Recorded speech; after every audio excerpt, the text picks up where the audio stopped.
Hello, everybody, and welcome to the 25th Low Kick Online. I am Leave, and joining me today is Jelly Pop.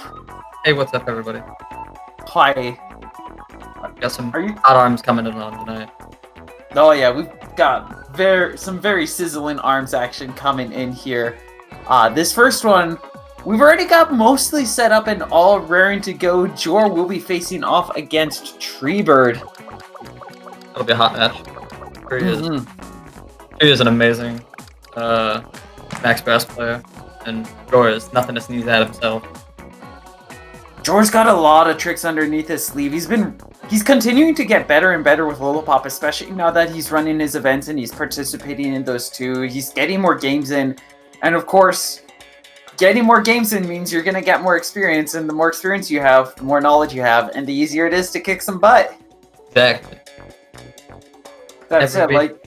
Like you just said, Tree's definitely not an easy opponent himself. Being a brass main, if he's got the right loadout, it can just be a terrifying matchup for Lollipop. Especially because he has Chakram and Tribal. He has Chakram, Tribal, and Nate, I think. And that's really, really good against Lollipop.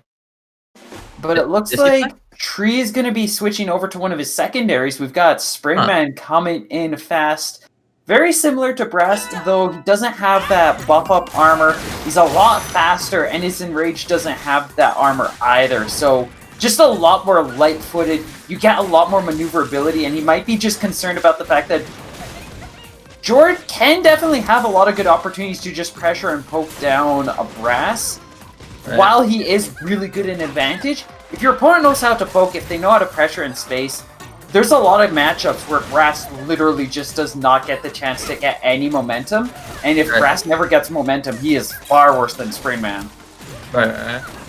It looks like this counter pick's working out pretty well. Indeed. He's staying right on top of him. Making a lot of good calls, a lot of effective dodges, just keeping up this pressure, utilizing that deflect, parrying down those bullets each time. Comes out whenever you hold that charge. It's just that blue little wave. Gives you a lot of options as it just punches down one or two additional arms for you and lets your arms just be open and free. And George just a little too early with that rush. Will not get his own deflect going on. And Treebird going to be able to claim the first point. It's very, very commanding. Don't know what... Oh, and is George going to switch to Popper? That might help him just a little bit, but... The double light arms? That'll be really interesting to see here. Out of all the characters, I could see Lollipop definitely making it work. One of the big dangers about going double light arm, especially two light arms like the Popper and Tri-Blast, is there's a lot of spread going on, as that Popper is 2 uncharged and the Tri-Blast is 3 bolts uncharged. But when they're charged, they're both just single projectiles, and they're pretty easy for a medium weight arm like the Chilla or another light arm like the Hydra to parry down, which means that Treebird might be able to just get a lot of safe exchanges. Yeah, it seems like it's not... It's working out a little bit better than what he had going before, but it's still not quite getting past Treebird's defense. Yeah, it looks like he's just really still trying to figure out... He's still spending a lot more time just figuring out what he's looking for, more so than going in with a specific answer. Just trying to feel out what he needs to do to be able to get to Tree's number. That grab is definitely going to help. He has KO potential with this rush, but it's going to be a quick whiff, and Treebird will be able to safely shield it away, and is now looking for that final point to claim the first set. Yeah, very strong win there from Tree. That second round looked a lot closer, though. It looked like the double light arms was working out better. I think George's starting to warm up to the matchup too, seeing how that second round went. It can still be pretty difficult. I know Tree's not an easy opponent to take down, and there's a good chance that if George's not able to come up with something for this next bout, we can easily see this going in Tree's favor. But I know George's a smart cookie, and he's got a couple of recipes underneath his belt that he might be able to whip out. Dish out some pain, might be able to surprise us and take a round, a set, or even the match. Can't show favoritism, but It'd be nice to see a game 3 set for the first set of the night. Game 3s are always exciting. Yeah, especially like it in I wouldn't say I would say Jor is a little bit of the underdog here. I think like Tree has had a lot of really good tournament placings recently. Mm-hmm. Like it'd be cool to see Jor step up and get it because he definitely was putting Tree on the ropes there in that second round. If he hadn't missed that rush, it would have been a lot closer. DNA Lab definitely lent itself to favor Tree a lot as well. If Jor can pick out the right stage, if he can come up with the right answer for where he's wanting to take us, this might be a very different story. Could be somewhere a little more aggressive. Mausoleum might be a really solid pick. But it looks like we're going to be going to Buster Beach. And only time will tell how this goes as we're going to be diving in right here. Alright. They're both sticking with the same characters. I mean, I guess that makes sense for Tree. Jor, diehard for the Lollipop character. He's always plays. Megaton on. He's got Megawatt on instead of Popper. That's Jor switch. And then, of course, it's hard to make reasoning to change your character when you won the first point. Usually, most players tend to stick with what they've got going if things are working out well for them. And Tree's looking like he's going to do just that as he's going in double Chilla, looking to chain Jor out. He's already doing it. He's already under half health, not even 20 seconds into the match. So this is a really good synergy, just much like how Twin Tail has the Actressor to slow things down and keep things planned out. The Deflect allows Treebird to kind of just bait things out, especially with how much slower those punches are. You'll see it's really easy for him just to deflect the shot, go in for a charge chill as a punish, and take just a very confident first round because of that.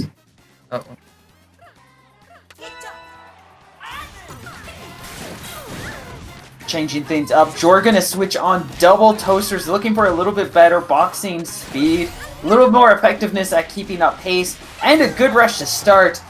Treebird will be switching one of the chillas for the nade, only really needed one for the ice chains as that deflect was just lending itself so much. So having something that's just solid additional damage might be a great pick. Yeah, and I also think this double toaster pick for Jor is gonna help a lot, but I don't know if he's gonna be able to get through this crazy defense that Tree is putting on. Yeah, Tree's just keeping up a very consistent and steady pace, keeping up this pressure, making really good choice plays, and just really capitalizing on that deflect, and Jor just not able to get the timing down on how to respond to it.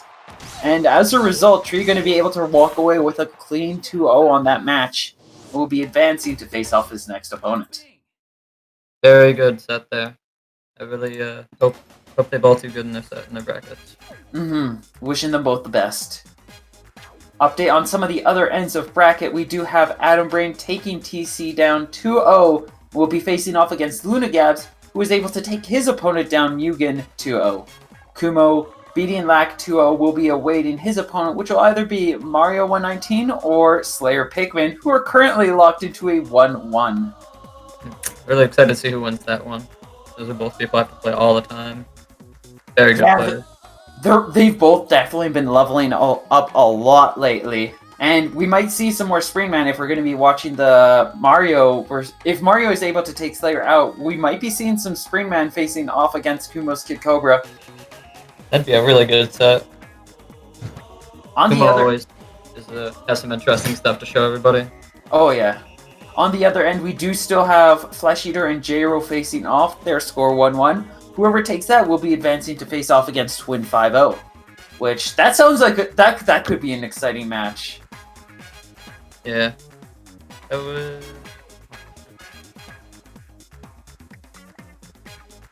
Sorry, trying to fix my mic. I think something's messed up with it, but... All good. Yeah, real good bracket. Yeah. Oh, Genius Bird I guess DQ'd. Is that why we didn't have Hanukkah on stream? Yeah, he didn't make it, unfortunately. Okay, that's unfortunate. He had other big brain things to do. Right. That's gonna be Hanukkah versus Tree. Yeah, Hanukkah and Tree will be going on in just a moment. It looks like Mario was able to take Slayer down 2-1. Power. And I'm guessing that's what we're going to be seeing next, as Mario will be taking on Kumo, the heavyweight Cobra. Kumo always has the double heavies, or like one glove. Rarely. He loves his heavy arms. And you can't really blame him, especially on Kid Cobra. Just everything works on that snake. You could put Revolver, you could put a Siki on, you could put Megaton on, you could just go outside and find a rock, slap it on Kid Cobra, and he's probably gonna beat people with it. Absolutely anything. Kumo just proves it time and again. He gets to top 3 in almost every tournament he plays. Yeah. It's insane, the things that he does with that character. It's almost like Kid Cobra is a really good character. Oh yeah. No, Kid Cobra, come on. Good, come on. Nah, he just got the you're right. second He's biggest like... arms and a tiny hitbox, and he moves really fast, and there's nothing good about him. Yeah, no, he's like B tier. Yeah. And only B tier because he looks cool, so he gets the sunglasses. Yeah. If it wasn't for good character design, C- maybe. Easily. It's just the character design that makes him so good. Like, that's what tier lists are about, right? Yeah, it's just about what character looks the best. That's why Coil is at the top. No. No. No, if we're talking about which character looks the best, obviously Helix is S tier, because Helix is, like, just precious. Also, I love the design of Helix. Like, look at the little icon of you right now. It's just the most precious of Goo Boys. He doesn't know what's going on. He does, but like, he doesn't know. He knows what's going on. He can see it, but he's too young to understand properly. Right. He's just running amok, doing goopy things. Are Mario and Kumo in the lobby? Yeah, we're just getting things set up. I think we're deciding the stage right now, so once they've made that decision, we'll be able to dive into our next bout. This will be a really good set. Yes, people do still say Kid Cobra is hot. I was actually looking for an opportunity to say that, so I guess I'll just say it here. Reminder for everybody in chat, anybody watching this in the future, past or present, Kid Cobra is hot. Kid Cobra is hot. Top tier, hot character. Look at that face. So good. Wait, if we're talking about appearance, who else would be like S tier? Brass is like really good. Brass looks so cool. Brass looks like he just looks cool, you know? He's like top tier in everything you could talk about. Like if he defaults, he's like A, if not S. Customs, he's definitely S. Appearance, he's S. Elegance, he's an S. You see him in the credits coming down with those parasols, like... Exactly. He knows. He's got it all down after years of practice. Just after years upon years of dominating brackets, he figured everything out. Like, you could take him to a beauty pageant. He'd come out to the pageant queen. I don't know what they're called. But I do know what this is called. As we're going to be diving into Kumo's match against Mario. And Kumo actually only has one heavy arm equipped. We've got a Scorpion and a Tribolt sat alongside. Very interesting. Oh, we got Mario, who's not playing Masango, who I always have to play against. But his Springman is very, very good. One of the best around, I'd say. Oh yeah. Definitely getting... Especially with some of the results he's been getting, just knows what he's doing. He's able to utilize Springman to a very effective degree. And I guess one of the reasons why Kumo probably isn't going in with the double heavy arms like he usually likes to, that deflect is scary. And if a heavy arm gets deflected, you kind of just lose. Yeah. So Kumo making a wise call, switching one of those out for a lighter arm, something a little bit better for poking, something less punishing to get deflected. But even then, Mario is just on fire right now, as he is burning through Kumo's health and only looking for a good rush confirm to take him out. Ooh, is that going to be it? Yeah, I think that's going to be the round. Not be, as he misses that final touch confirm, as a Slamamander just lifts Kumo off into the air. Was able to successfully outbeat the Megaton Rush, though. Just compliments to Kumo not being able to retract his arms in time, having them be deflected. It's going to be the round. Mario going to be able to claim the first point. It almost looked like it was going to be commanding, but Kumo was making a quick comeback there in the last few, like 15 seconds of that round. Looks like he's going to stick with the same arms instead of using Scorpion. A big thing about Kumo's arms choice, too, is they can be a little tricky to line up their shots, but every impact is so much. You saw that 1-2 that he got right there? Yeah. That Megaton lined up with the Tribal? That's almost 200 damage. That's a fifth of Mario's health just taken away from one safe chain. He's not even knocking him down that much, but he's already almost in his last quadrant of health, see? Yeah. Insane. Like, these arms don't knock down, but they do enough damage, and as long as you're keeping up pace, keeping up tempo, it's just... They will do enough damage without having to get those knockdowns to be able to take your opponent out. Ooh, is he gonna go for it? He almost got out of it by throwing his heavy arm out there. That was crazy. But was able to parry one of the toasters, but just could not keep it going. That was a crazy good rush. Nice punish. My god! That rush almost saved him, but he threw out the Slamamander and caught him and took the game. It was a nice call with the rush. Mario, though, he kind of got stuck on the ground, though, when he utilized that deflect. Couldn't line up his shot well enough to be able to chase after Mario, and you just saw Mario kind of, like, waltz over to the side. Kumo's still throwing out a flurry of punches, and Slamamander comes in from the side. Wham bam, taken out. Mario gets the first point. Yeah. Very different results than you would think coming out here. Not that Mario isn't good, but Kumo always gets like real far in winners. It looks like he's about to get knocked into losers early.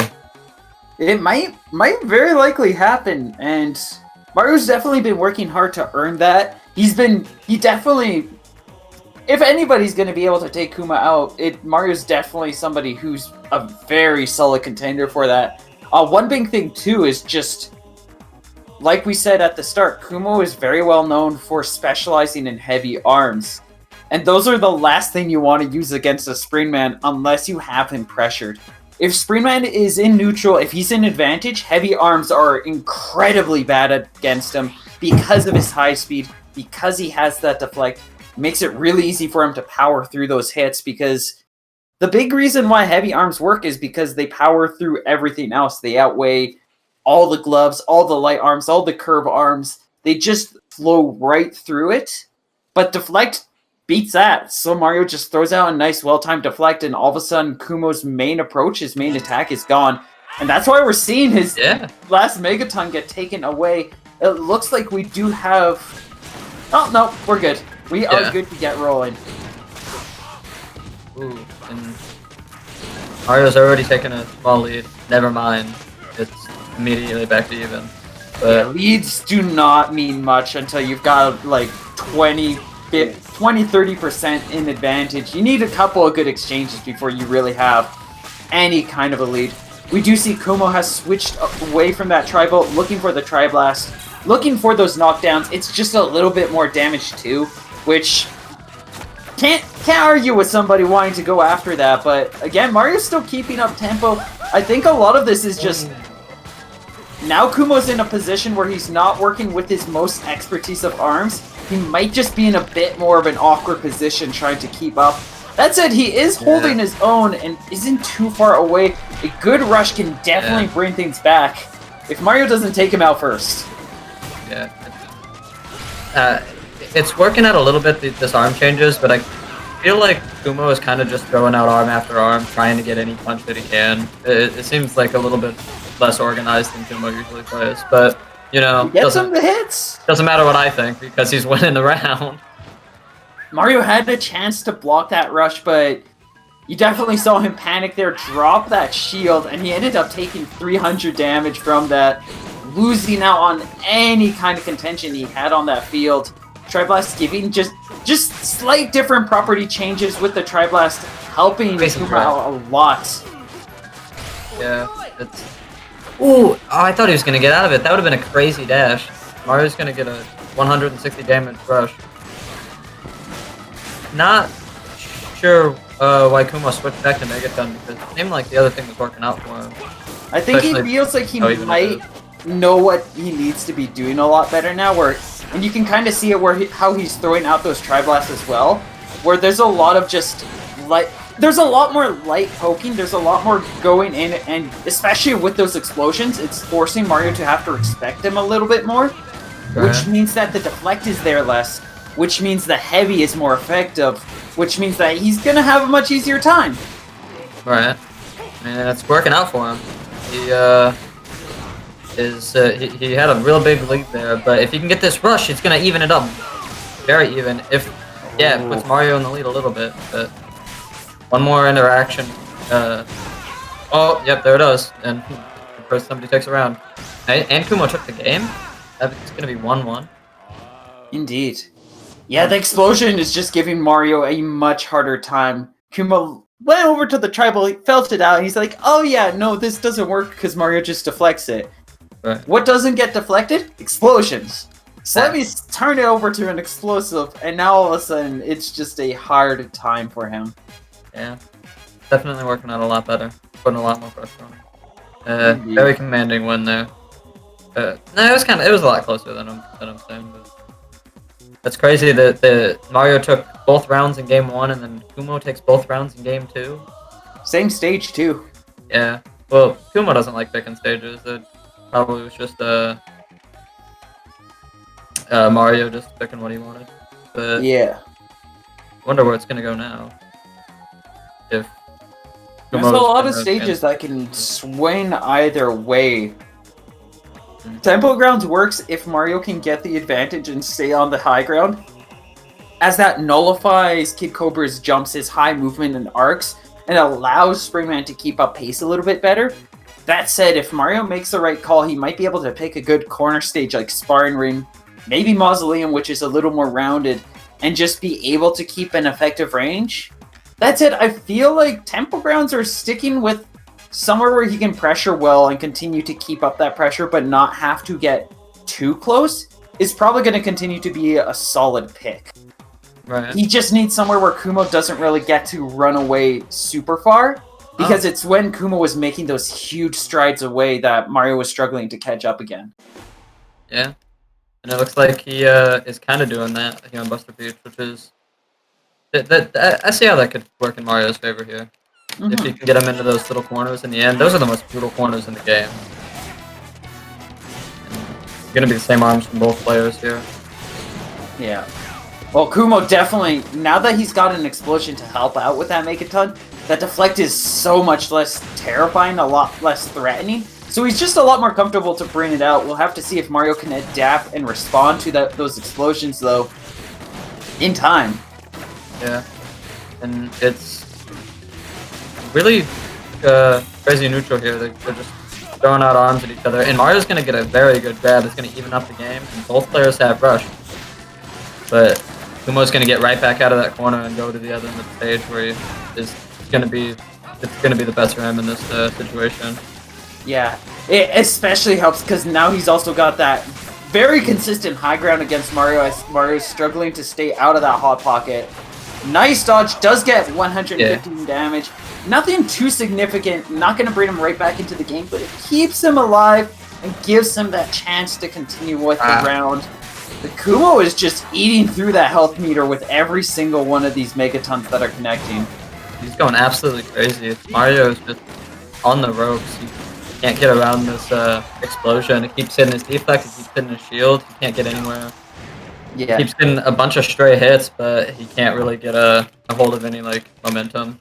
Something that he's really struggling with is And it might be because of that online infrastructure and it just causing slightly different timings. But the importance of getting perfect shield as a lightweight character or a heavyweight character is really important for advancing against those explosions. You just saw him kind of do an okay-ish one just a moment ago where he dashed forward with good timing. He still got hit with some explosion damage, but generally it's getting the timing down on that allows you to close in your distance, because otherwise every blast is just pushing him so much further, and he's having to respect everything so much more otherwise. Right, it's just... Oh, and he's gonna miss that fire rush. It's definitely putting a lot of pressure on him, and... Right, I'm sorry, I'm all over the place. Indeed. Tribolt's helping out a lot, though. It's catching Kumo a lot more. It's kind of keeping up with the Tri-Blast in boxing, but it's still a lot of those explosions. He's just so focused on these boxing paces. He's keeping up with his tempo, which is definitely really powerful. But it also means that it's just really easy for Kumo just to throw out these well set up punish plays, and it's constantly blowing Mario back. I think it's one more. Yeah, that's gonna be it. I was gonna say one more interaction. Tried to go for the double punch, maybe hoping that that was going to be a grab instead, but alas for him, it will be the rush. And a full burst of damage comes to his face, knocking him to the ground. And Kuma will be able to take that set match, and will be advancing to face off against Treebird, who looks like was successful in taking Hanukkah out 2-0. Yeah, very good win there for Treebird. It was that's a hard matchup for both people there. Hanukkah being like one of the best Twintels in North America. Like very crazy win there. I'm glad to see that he's still going. And Kumo, I wonder if we're gonna see him switch to double heavy against Treebird. I don't see any reason for him to not. It'll probably be, especially since he's not facing off again. I mean, Brass can be a little dominating, can be a little bit scary, but at the same time, Brass is just a little bit slower, might be a little bit more susceptible to those heavy arms, especially since he's just a huge target. You can throw out a Megawatt, and that kind of just cancels most of Brass's plays. That said, we are not going to that one yet. We've got one other match that we're going to be checking out, and that is Flesh Eater taking on Twin 5-0. Whoever wins this will be facing off against Atom Brain. Are all of the winner sets going to be streamed from now? Yep. Oh, okay, cool. So, the winner of Twin versus Flesh Eater, that'll be interesting. I don't know who Flesh Eater plays. I think it's Twintel, or I think it's Min. Flesh Eater is generally a Min player. Right. So, looking at the boards, it looks like Flesh Eater did go solo Twintel against their last opponent, Jero, and utilizing Twintel was able to take him out. So we might be seeing the Twintel sticking around. Definitely wouldn't be unprecedented, especially in against Twin, like one of the top 3 players in North America right now. Yeah, Twin's a beast. I'm curious to see how Flesh is going to hold out here. This might be a little too rough for him, but Flesh Eater's managed to pull out some impressive things before. We might be seeing some of that come in here. I'm not exactly sure what the matchup is between Twintel and Lola, but I think it's a little bit better than Min versus Lola. Oh, it looks like, yeah, he's going to be sticking with Twintel in this match. Going in with defaults too, which... Default? I'd actually say it's not that awful of a decision, as that Parasol can help out a lot in containing those light arms and that dragon. But he's got to be able to call where they're coming from, because one of the big disadvantages to working with the Parasol especially is while it's really good at parrying, it's really good at keeping pace, and it's got a nice win confirm. If you miss with that, there's a lot of downtime before you get the arm back, before you get to make another play. And if your opponent's just staying on top on things, like you're seeing Twin do a couple of times, like that light arm and dragon will just continue to snipe them down, even with that Parasol's presence. It's still not a huge commanding lead, that Twin has right now. Flesh Eater is doing very good at playing neutral here and trying to get in. Not getting a lot of hits, but he's still like not getting stepped on. We're starting to see a little bit of ground lost. That is going to be an unfortunate whiff and a horrific disarm as Twin. Yeah. Yet now this is Twins. Just as you were saying, Flesh, talking about how Flesh was keeping up, we just saw in 10 seconds this entire thing spin around, and now this is fully in Twin control, and he will be able to claim the first point. You hate to see it. It was such an immediate switch. He was only like 100 or 200 health down, and then he got hit and then rushed. It was insane momentum change. Twin has such an impeccable pressure game. Once he gets advantage, usually you'd expect a player when they have advantage, they'd want to start pressuring, but he keeps his distance, but he's able to, he knows the range of all of his abilities well enough that he's able to just kind of pressure you from, like, maximum range. This is like a Belmont just throwing all of their weapons at you when you're just trying to get back on the ledge. That's what Twin does really well here. Yeah, that was an amazing rush. Flesh Eater is putting in work. He's getting all of these grabs. He got that perfect rush. And crazy momentum shift from last round. It's much more even and in Flesh's favor. Definitely needs to keep this pace. We still have a lot of time, so it can very easily turn around. And we are in KO range for both players from Rush. Twin especially already waiting on his, just looking for a good chance. I think a grab might kill, or just a solid 1-2 will do. He's gonna take that game one very, very convincingly. A big thing that you need against a matchup like Twin 5-0 in this game is once you get that tempo, you really want to hold on to it, because as soon as you lose it, you saw what happens. Twin gets some space, he gets some breathing space, and all of a sudden, Flesh is having to play this game all over again, get this chase rolling, and especially at that point where you get so close, you're like, I just need a little bit more. Maybe you get a little impatient, maybe you don't plan things right, you take too wrong steps too many, and before you know it, you're knocked out. Alright. Especially like the win that you would have beating Twin in a tournament this early, like the nerves definitely get to you a little bit. Yeah. What's going on with the game? Unfortunateness. We're gonna get back in there right away. I'll get back in there. Or I'll do the stages while we're... Yeah, we're good. We are good.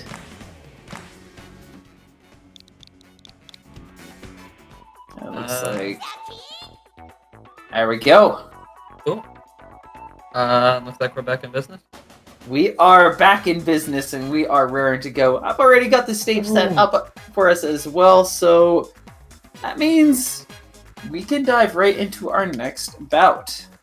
Also, I do want to point out that at the beginning of this tournament, the prize pool was only $7.20, and now it's up to $24.40.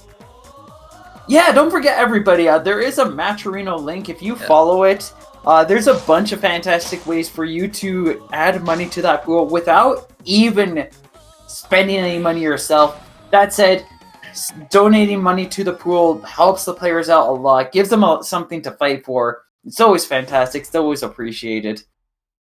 Right. And we're getting into game 2 here. Indeed. Is Flesh Eater still using defaults? Or did Looks he go like it. No, we got a Tri-Blast coming in. That'll help a little bit here.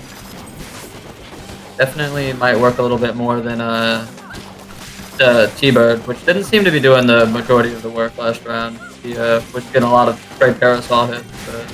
I mean, the second round, Flesh did switch over to the Chilla, and we did see a lot of good work from the Chilla. And like we could easily see that Chilla come back and do that work again. A lot of it is just Flesh needs to be able to do what he did that second round and keep that tempo.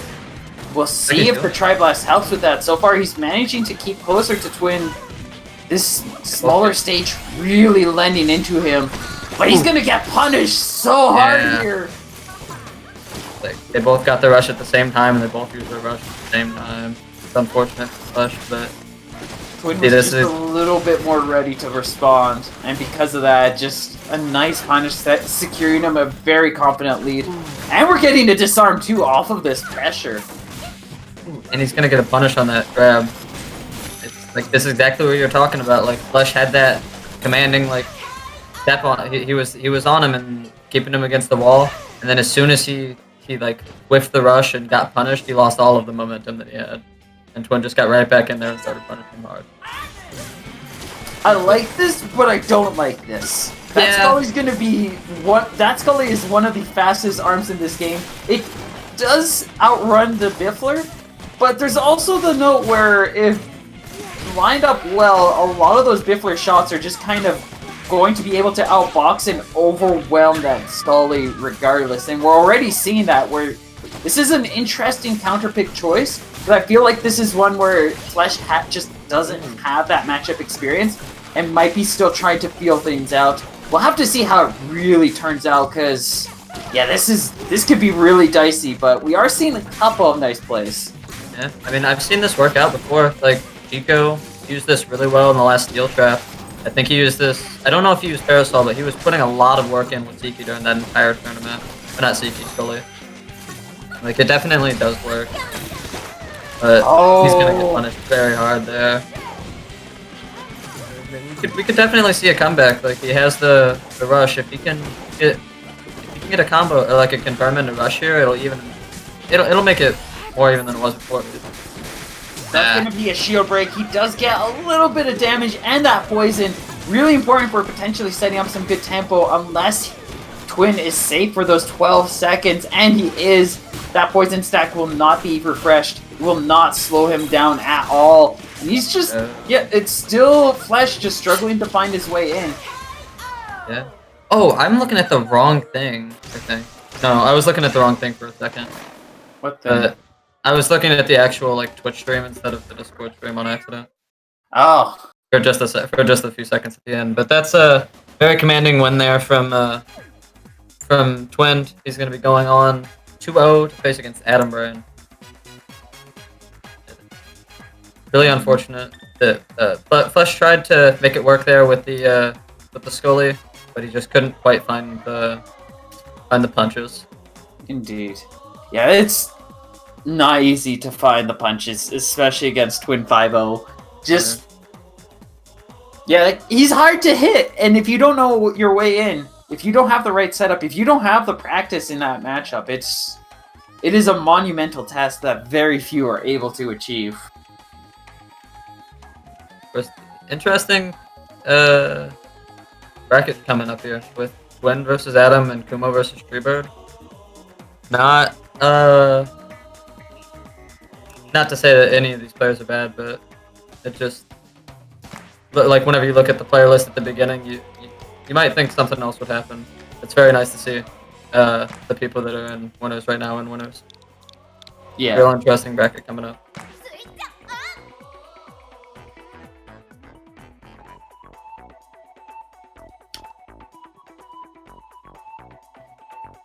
But who's going to be on stream next? We'll see in just a moment. I imagine we're going to have Kumo and Treebird up because I don't think we'd have Twin play twice in a row, right?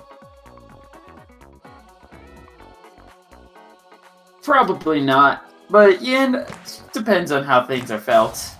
Right. It could happen.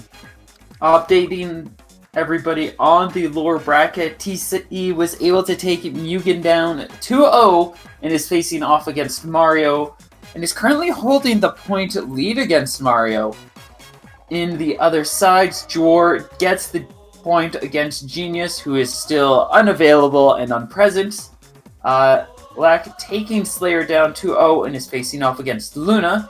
And Hanukkah currently holding a 1-point lead against J-Ro. Unfortunate or what?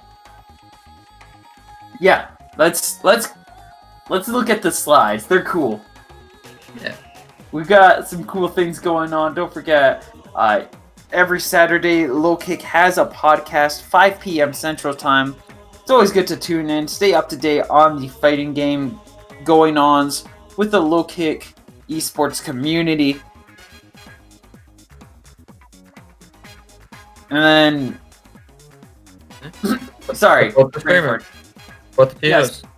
Support them. Support us. Support everybody. It makes a huge difference when you support the streamers, when you help the TOs.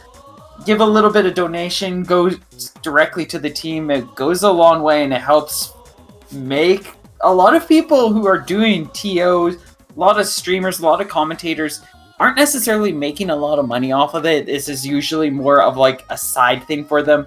A lot of us are trying to make big pushes to make this a full-time thing. Any donations help make that more likely to be a reality. And of course, we do have many more events going on with the Low Kick eSports community. There's online fundraisers for all of these: Tekken 7, Dragon Ball FighterZ, Guilty Gear, Soul Calibur, Mortal Kombat, Street Fighter. Lots of really cool games. Yeah. A lot of cool stuff. I'm just gonna turn myself on to stream because this is gonna be really cool. This is this Saturday. This is gonna benefit Ignite as a venue, which is a esports venue in Chicago. So this will be an entire fundraiser hosting 6 different brackets on Saturday. So if you play any of these games and you are from the Midwest, please. I believe MK is global or like regional to all of NA, but the rest of these 5 games are regional out to Midwest. So if you play any of these, please feel free to stop by and help, or you can stick around and mess around with the fundraiser. So it should be a fun time. It always helps a lot. It's always greatly appreciated. Do consider checking them out and helping out with that. Do we have a link for that in chat? I do believe, yeah. We've got one right there. Look. And of course, just a reminder again, Matcherino. Clicking on the link, there's a little coupon code there. If you punch it in, can add a little bit more money to the prize pool for ARMS. Just enter it in just like that. Quick, easy, adds 50 cents to the pool, and the winner, you support the community, you support the players. It's cool, it's fun, it's easy. Takes like 20 seconds. And it lets the sponsor know that you're interested in their stuff as well, so... Wait, I had one more. Hold on. I don't know where it went. Wasn't there a slide for... Wait, where did I go? Burr, you got rid of me! Hold on, there's one more. Where is it? Sorry. Okay. Oh, Under Night in Birth. We got the Low Kick Online 27 next Tuesday. They're playing Under Night in Birth. It'll be cool. Come check it out. It's a cool game. I played it a little bit. I need to play it more. Definitely check it out. I love it. Then of course, if you like ARMS, do you want to see more ARMS stuff? We do have a bunch of events that are always going on, such as the Confectionery Clash organized by Jor. That player that you saw at the start of this tournament, he actually runs his own stuff. He streams his own stuff as well. Information on the screen. And there's prizes for his stuff too, so you should definitely check that out. Love Jor. He single-handedly funds this community. And of course, there's more on top of that too. We've got Network Era. She runs a bunch of her own stuff. Champions of the Era on Sundays. Temple Tantrum, that's a Thursday thing? Yeah. And then she also runs default ARMS brackets every other week, along with a few other things. She does a lot of ARMS stuff. If you want to see more ARMS stuff, she's a great place to go. Again, link on the screen. Join her Discord community. Ooh, this is your thing. I don't know what you're talking about. You run this tournament. Nah! Yeah! It's a Scrap Star every other Monday at 8 p.m. for North America, and every other and the Mondays that it's not North America, it's EU. Oh no, they're both on the same days. They're both on the same day? Both are on the same Mondays. The Monday between usually is a different thing, might be a different game. It's been stuff like Rocket League. We've seen One Step from Eden. Like, there's a lot of things that go in the in-between, but every other week there's an NA EU ARMS bracket. You get PR points. A lot of these events that you see coming up here too, they are eligible for PR points during the ARMS season. This event is actually part of that when the season is active. So next month you'll be seeing players fighting for those PR points, trying to make it to the top 8, compete in another invitational. There's even more money on the line there. Do check these things out. Check this place out. I'm cool, I guess. Battlefly. Yeah. And of course, bi-weekly procrastination. Matt, what if tournaments just don't work for you? Like, you have a busy, complicated lifestyle. You're not free 8 p.m. Eastern time. You're not free 4 p.m. Eastern time for like 2 or 3 hours. Maybe you're free for like 30 minutes on Tuesday somewhere, and then you're free for like an hour Wednesday. Bi-weekly procrastination might be for you. It's a week-long tournament series. It runs double elimination like many of these other ones, but it runs across the week. Starts on Sunday or Monday. You find your opponent, you play them, you get to the matches as and when you can. Hopefully it gets finished within a week. Yeah, that's definitely one of the coolest tournaments. Oh, and we got the Steel Trap, run by STL's very own Philium. Steel... Mac, what is his username? Steel... Max... What? I actually don't know Phil's username. Steelhead? Steelhead, yeah, I forgot the end of it. Steelhead runs this tournament, Steel Trap. Him and Hanukkah Jamboree stream it every Thursday at 6:30 p.m. CST. It's one of the best weeklies, I think. I got a lot of really good sets on there every time. It's always really fun. Indeed, and that's always a Thursday, 6:30 p.m. Central Time. And yeah, lots of cool things. Definitely check them out. Check all of them out. Or don't. It's your life. Do what you want. All of these tournaments are really cool. They're always real fun to play in. And I think we're all just about set. Just a reminder, too, for all of those ones as well. No, you can definitely support Low Kick Esports, but even beyond that, like, if you want to support ARMS, like, I stream my own tournaments. Go check out the Steel Traps. Subscribe to Hanukkah's channel. Like, giving a little bit of money to these content creators, to these streamers, it goes a long way to helping us keep this momentum going forward, help us build up further, help us expand our repertoire, and even help just everything get better. Yeah. We always love the support. Support is cool.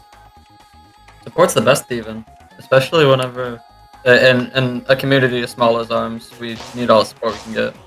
Oh, yes. But it's really cool that we got a low kick monthly. I think this is our second one. Yeah, this is our second one, and there will be more to come, as it is confirmed to happen monthly, if I'm not mistaken. Yeah. But enough about that. We have ourselves our match coming in right now. Ooh. And Kumo's not going to use double heavies. That's interesting. I like the revolver pick here. Usually that's a risky play, but again, Kid Cobra. Kid Cobra makes everything work. So Right. what's going on with the revolver is it's going to be a wide spray of bullets. Much like the Tribal or the Tri-Blast, it can be really effective at messing up deflect timing. It can be really good at arm damage, and it will complement that Megawatt in just lining up these shock confirms and just getting a lot of excellent pressure rolling. Yeah, I mean, this double lightning thing is definitely a really good pick, especially on a character, especially against Max Brass. The revolver might, the shock might knock him down with like the second or third shot, but it definitely, I think revolver and reporter work really, really well against heavies. I personally used it against them. Yeah, no, they work a lot more than a lot of people anticipate. It does require you to have a more mobile character that can sneak around these attacks. Kid Cobra Helix being good examples. That said, Raz can still do a lot of work, and we are seeing Tree manage to secure some good damage of his own. He's just looking for a good rush at this point, Yeah, and that's gonna be that it. was a very That's gonna be the clean round. opening. That was such a crazy comeback. Tree is really good for those. He's great at getting those rush confirmed, or not even confirms. He's good at seeing those situations. It really helps too that he's got the Chakram in tow. It's by far one of, if not the best arms for rush exchanges. Just you see how much coverage it has. It is a huge arm when it comes to rush. So Especially if you see your opponent make even the slightest misplay, there's so many cases where you just throw that out, they're down. Alright. Like, especially whenever Brass is buffed up, he's got size 5 chakram, and you can just throw rush out at that point and it'll almost certainly connect. Indeed. Nice pressure coming in from Kumo, though, making sure to prevent Tree from getting that buff up. We do see the Enrage coming in, but now the rush can potentially line up. If Kumo finds a good rush or just a nice shock confirm, he can still take Tree out with a little harm, little injury to himself. But ooh, now he's in KO range out of that rush. Right. He's like this buffed up Branch. Oh, never mind. Buffed up Branch is real powerful, but Kumo is going to be able to clinch that round out and hit him with the Revolver. Yeah, the Revolver did a really nice job. First shock was reduced damage, but he managed to get the shock, leave Treebird vulnerable, and then the second one was the full 80. That was plenty enough to take him out in that exchange. Oh, never mind. Kumo's going to use that heavy arm and get right through Tree's rush. I thought he was going to get the rush there. A big thing that would lend itself to allowing Kumo's Megawatt to power through, Tree was throwing that Chakram to the right to try to line himself up with Kumo's movement. But that meant that the Megawatt was just in the way and led to a very safe and efficient rush confirm. If he was throwing it out to the left, it might have been more likely to be able to slip by. But that also means that there's still the chance that he would have whiffed with it, which means Kumo might have taken it regardless. But this is not looking out. Tree's making even with that rush exchange, this is Treebird's right now, and he's just looking for rush. Any damage. Is he gonna connect? He's gonna get it. That's insane. He makes the craziest comeback and beats Kumo in game 1.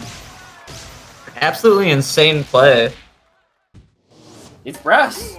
Yeah, I mean, it's Brass. It's buffed up Brass, too. Constantly. You got the reflect whenever you need it. Your arms are always charged, and you're gigantic. You can just hit people.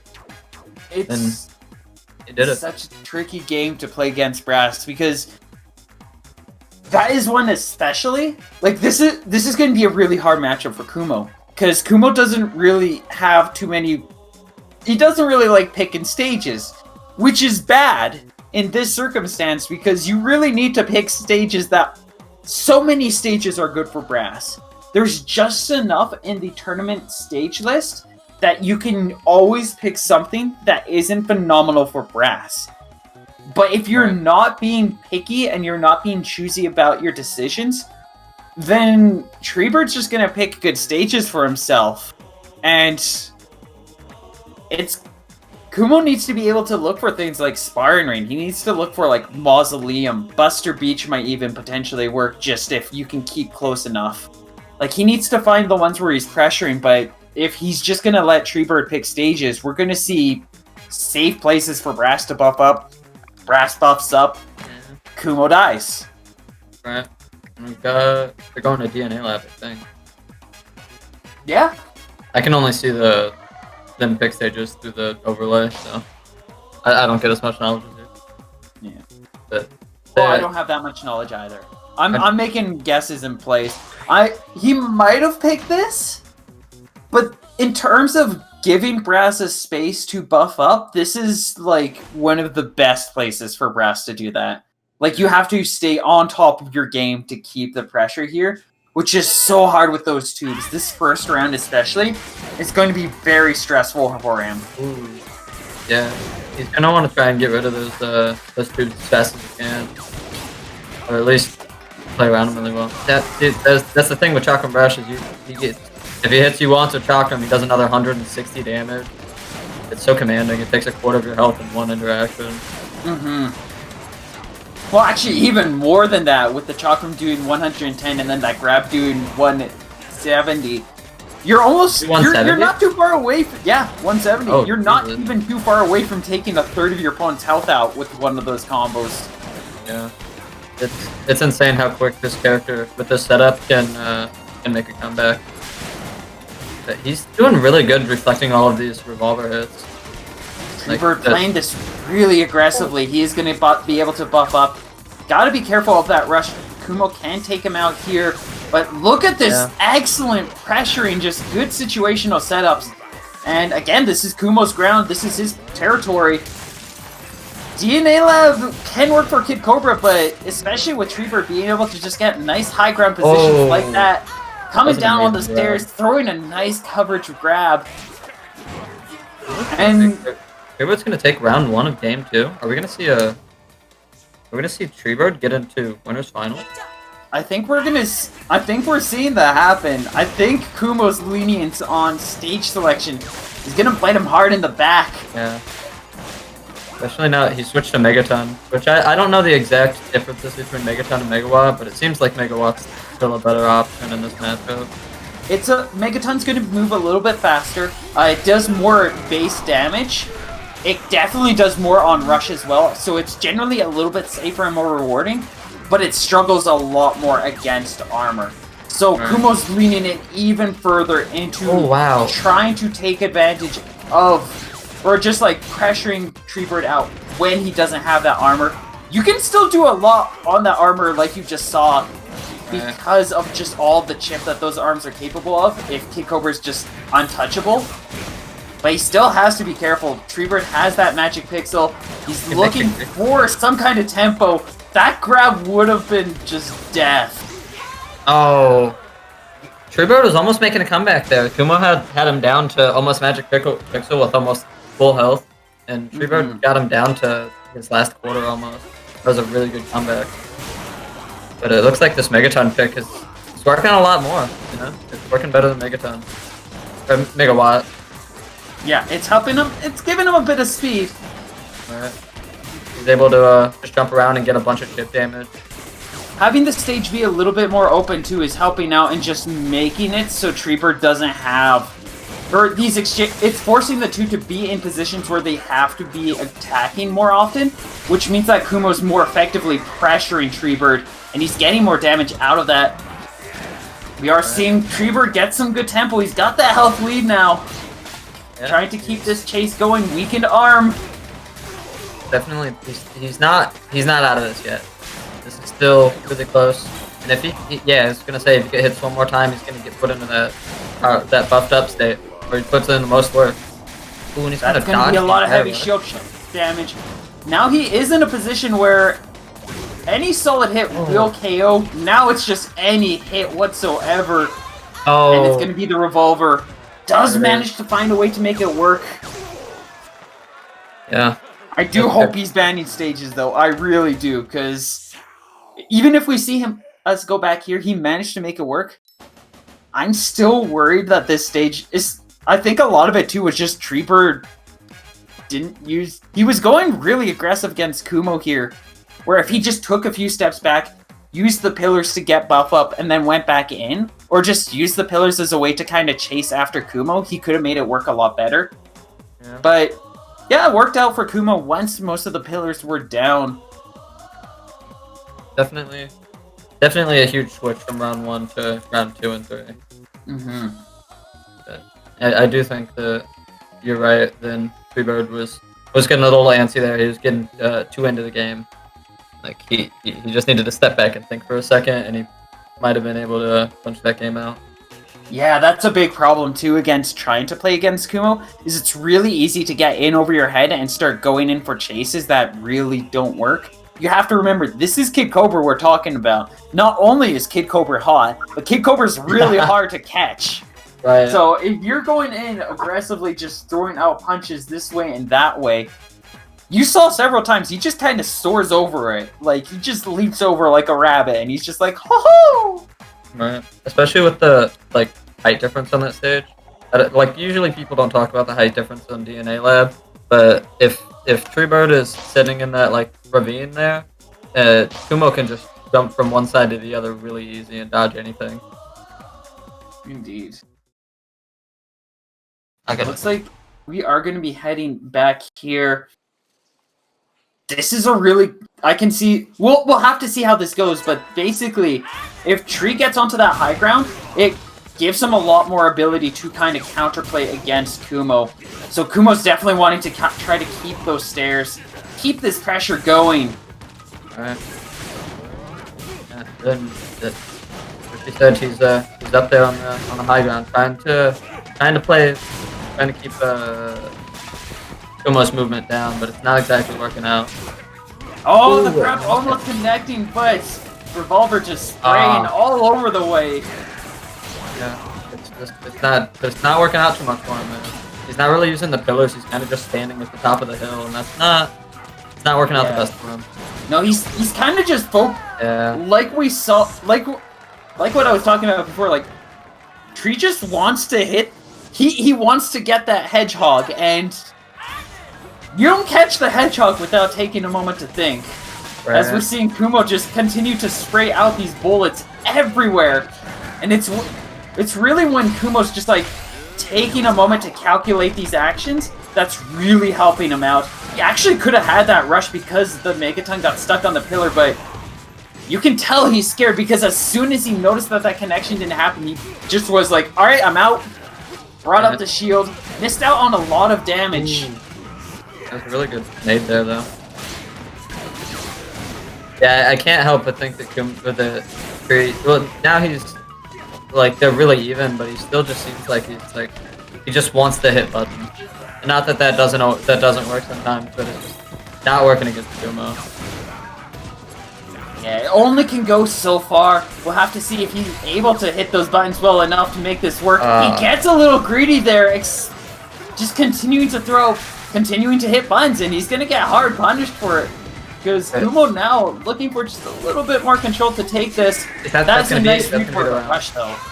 Yeah, that rush was really good. He held it out. Very good win there, or round win. We're gonna see round 3, game 3. This is the final round of the set. Whoever takes this will be advancing. Kumo starting off with good tempo, good pressure. And Tree, again, diving into this battle, just needs to use that shield so much more. He wants to buff, he wants to get these deflects going, and he needs to recognize that against that Revolver, he's just not getting the timing down well enough. So it's just, maybe it's better to bring out the shield, wait things out, look for the right moment to go in. And Kumo was putting so much pressure on him. He's got him almost halfway through his third bar of health, and Tree just can't really get a footing, can't get any ground. I mean, now he's playing neutral really good now, but he still just can't get any hits. Yeah.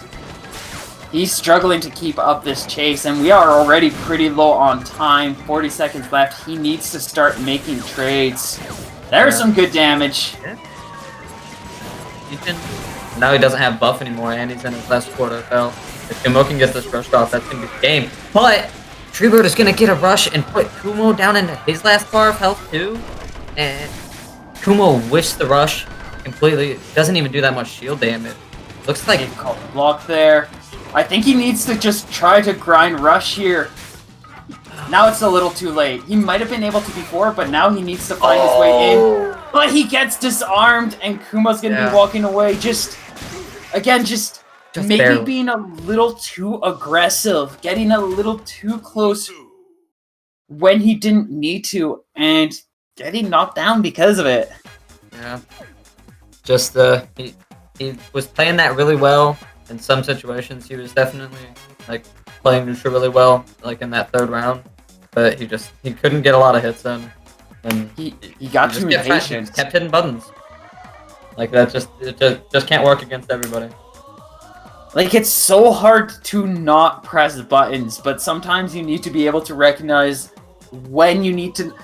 you hear this from everybody in every scene, in every game, except, maybe Mario Kart, where you have to press the button because that's how you drive.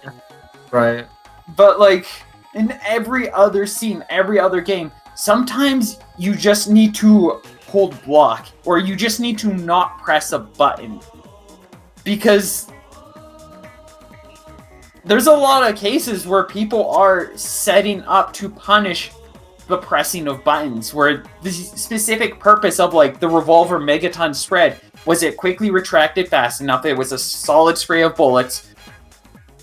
Were there windows to punish it? Absolutely, there were so many. But the problem was the fact that the way he was trying to go about things meant that he couldn't find those windows because he was constantly getting pushed back and chipped away and burned away and like constantly getting knocked down and leaving his arms open to get weakened and just constantly exposing himself for easy punishes, easy pressure. And yeah, it gave Kumo a complete turnaround and he lost all tempo because of it. Right. Yeah, it's just very unfortunate. He definitely Tree definitely had the sauce there. He just couldn't he just couldn't use it, right? Indeed. And we'll be heading into our next match now. We've got Twin 5-0 facing off against Atom Brain. Looks like they're gonna go to DNA Lab. And then this is a really interesting matchup here. Not Twin Tail versus Lollipop, but Atom versus Twin. Atom is the best. I think he's the best Twin Tail player right now. Really? That's my opinion. I think he's got the skill. I think he's got the sauce. I can respect that. Like he's making Twin here use Tri-Blast and Slusher. Not something that you would see him use against just any random person. He knows that he's got to play differently in order to beat Atom here. And it's working pretty well. Yeah, he's already got him down below half health, 20 seconds in this round. But Atom's gonna get in there, get a poke out, and then get grabbed. Only a poke though, nothing much more. And Twin just continuing to blast down. And much like what we were seeing with Kumo against Mario, a lot of these players, a lot of their biggest you either see them be exceptionally good or really struggle against explosions. And Atom Brain definitely one of those players where he has a lot going for him. He has a lot of power and strength going in. But if you just pressure him with enough explosions, especially when he's not warmed up to responding to them, look at how much damage Twin was able to just blow away from his health meter because of these blasts. Like, he's on the final frames of health. One more hit's gonna take him out. But Atom's got the sauce. He's putting this double chill in really well, and if he can get a rush here, it'll make it a lot more even. He's got to find a way to get close enough to be able to do that, and you can see Twin is utilizing the stage exquisitely to just push Atom back against the wall, and now all of a sudden he's got to play this chase, and he can't. Yeah, he's got to. He can't find. It's really hard to get in, especially because Twin is a master of playing like that. He is by far the best at keeping people away from him, especially using weird arms like this, and it's just so hard to get in. Nice rush coming in, 375 damage. And just continuing to roll with that onwards as Atom quickly drops below half health. Does get a bit of rush, but that pillar's going to save Twin out. Gives him enough time to bring out the shield. Yeah. And that knockdown is just nowhere to be found. He's getting these right pokes in, but unlike last game, he hasn't been able to get like commanding momentum against him. Just keep. Yeah. Ooh, never mind. No, it's Atom who's starting to get that momentum.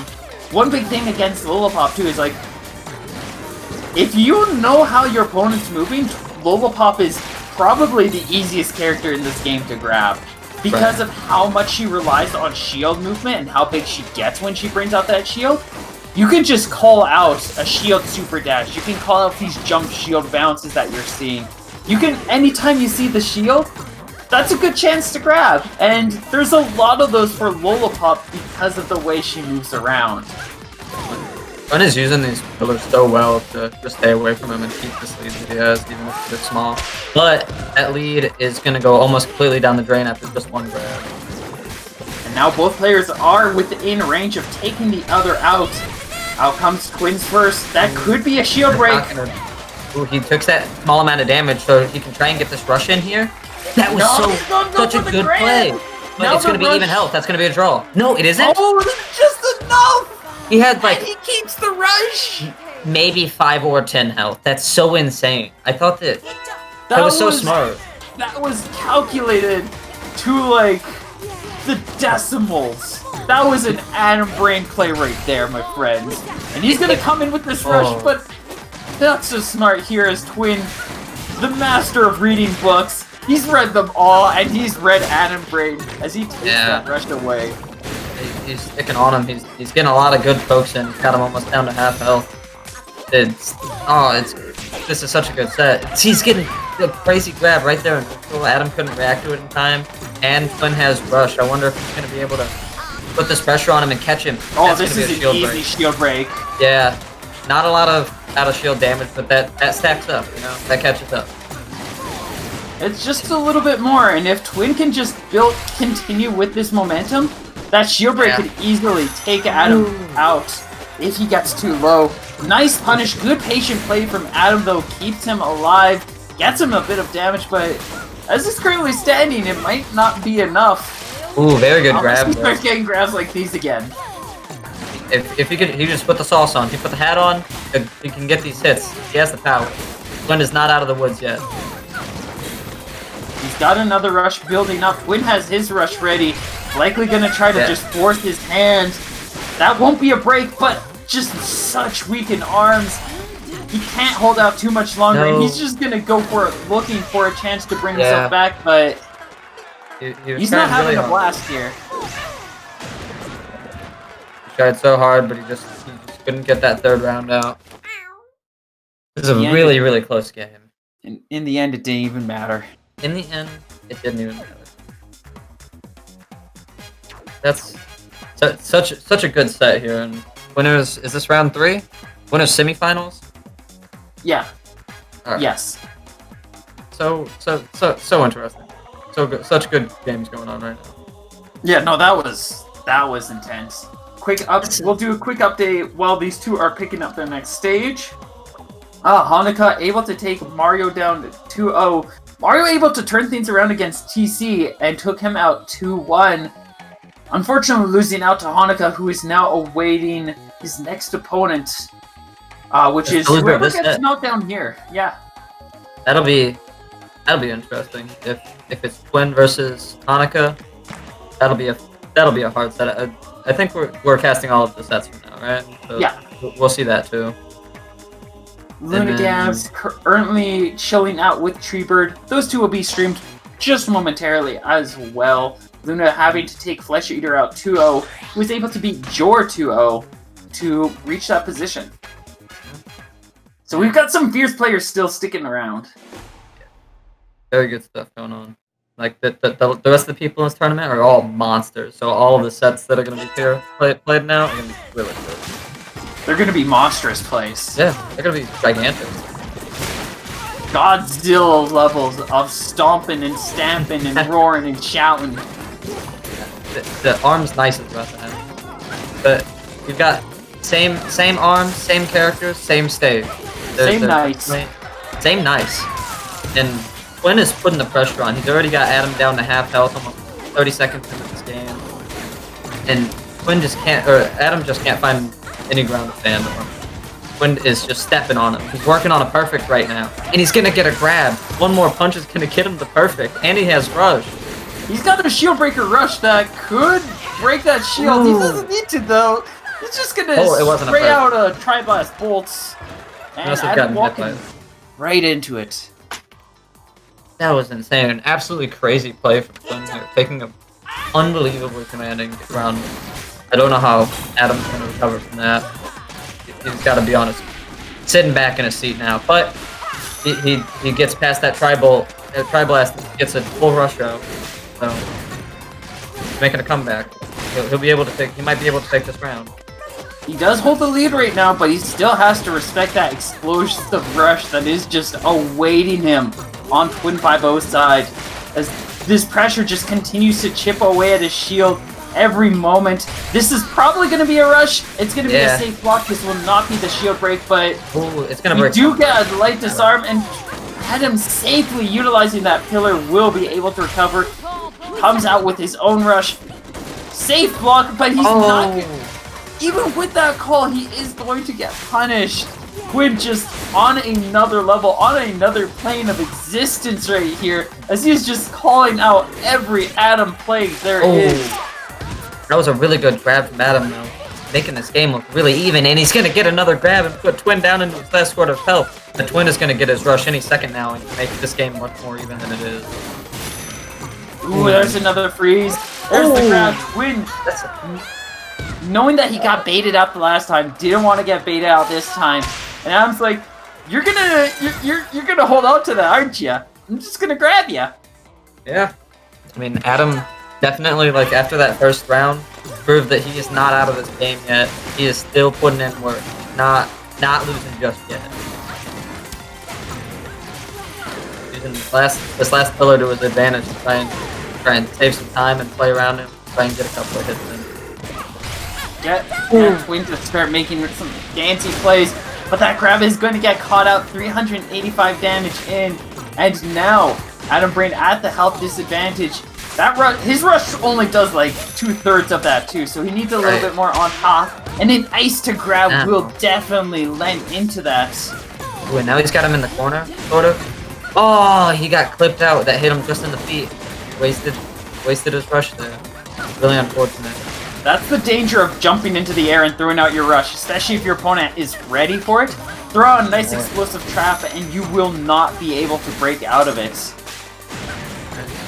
It's still not really in either player's favor.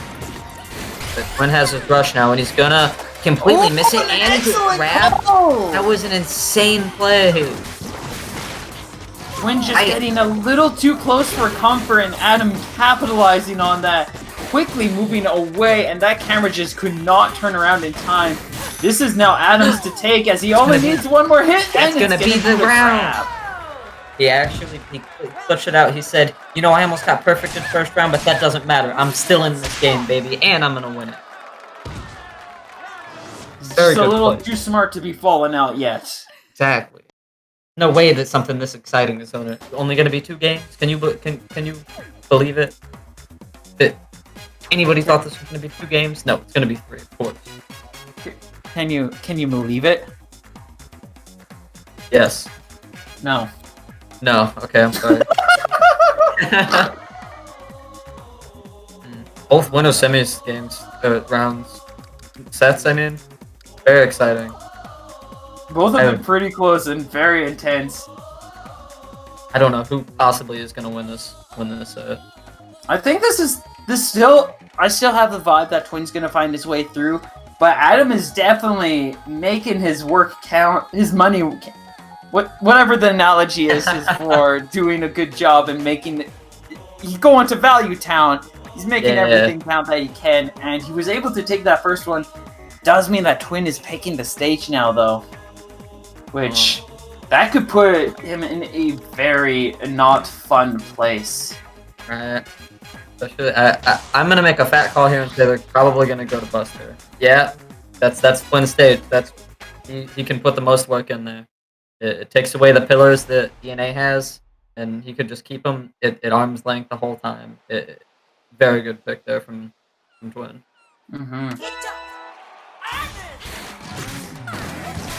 So here we are in Game 3. And in the first few seconds, they're both just keeping each other out a little bit. Twin's going to get a little bit of he'll get one punch in. After the dark atmospheric area of DNA Lab for so long, it's nice to get out in the sun a little bit. Make sure you put on some sunscreen though, because those UV lights are pretty strong at this moment. And it does run into some different opportunities too for Twin 5-0 and Adam. Generally, as a bad stage for Lollipop, but Twin's definitely put the practice into figuring the stage out. And he's managed to get some good results here. A lot of people will take him here, and he's figured out what he needs to do to be able to make the stage tick more in his favor. Right. Twin was trying to keep him in that corner over there, and it worked out for a second. And he's definitely in the lead now, but he's got enough control now. He doesn't need to have Adam locked in the corner. He just needs to stall him out. He needs to play patiently. But you can see Adam trying to close in the distance himself. Gets a nice power grab right there. That was an insane grab. Right over everything. But one more hit and Adam's going to be out of this round. But he has a rush, and that is going to end the round for sure. Both players have rush now. Somebody going to pop. There's only 10 seconds left. I don't know who possibly can win this. Oh, it's going to be Twin calling out the rush, deciding that he needs to use it. Right. To take that round, and he is going to as a result. He's got to be careful now because that means that Adam Brain has a rush of his own ready, and he can just start pressuring and chasing the poor guy right here and now, as Twin will just not have any tools. But a nice dodge will give him a little bit more leeway, only taking 185 points of damage from that. Ooh, and he's gonna get hit. He's already 385 health down in the first 20 seconds of this round. Adam is playing a different game right now. He's putting in the work. He's getting these punches in. But Twin is still, of course, still putting pressure. Yeah. That initial rush just gave him so much more tempo, though. He got that knockdown, and he's just kind of been able to run from there. He's going to be able to get his next rush before Twin even gets his as well. Chooses to go for it. Now the question is, does Twin try to bring this back? Yeah. He is going to choose to, but this is going to be a costly misplay. As if Adam gets this now, that means that Adam will be going into the next round with rush advantage. So now Twin's made the call. He's made the investment. He said, I can win here. I don't need that next round. I'm going to take it now. Right. If he doesn't, this could be the chance for Adam to really close it out. Adam's got a small health lead here, but Twin is putting in a crazy amount of pressure, making a comeback without needing his rush, which Adam lands a few of. Now both players have rush. If either one of them land it, that's going to be the game. Oh, that's pressure. That's fear on Adam's face right there. Some good chip damage. Twin just keeping his chase. That's going to be a crazy confirm. Will turn things around. Absolutely insane. That was such a crazy comeback from Twin after getting hit with 2 different rushes.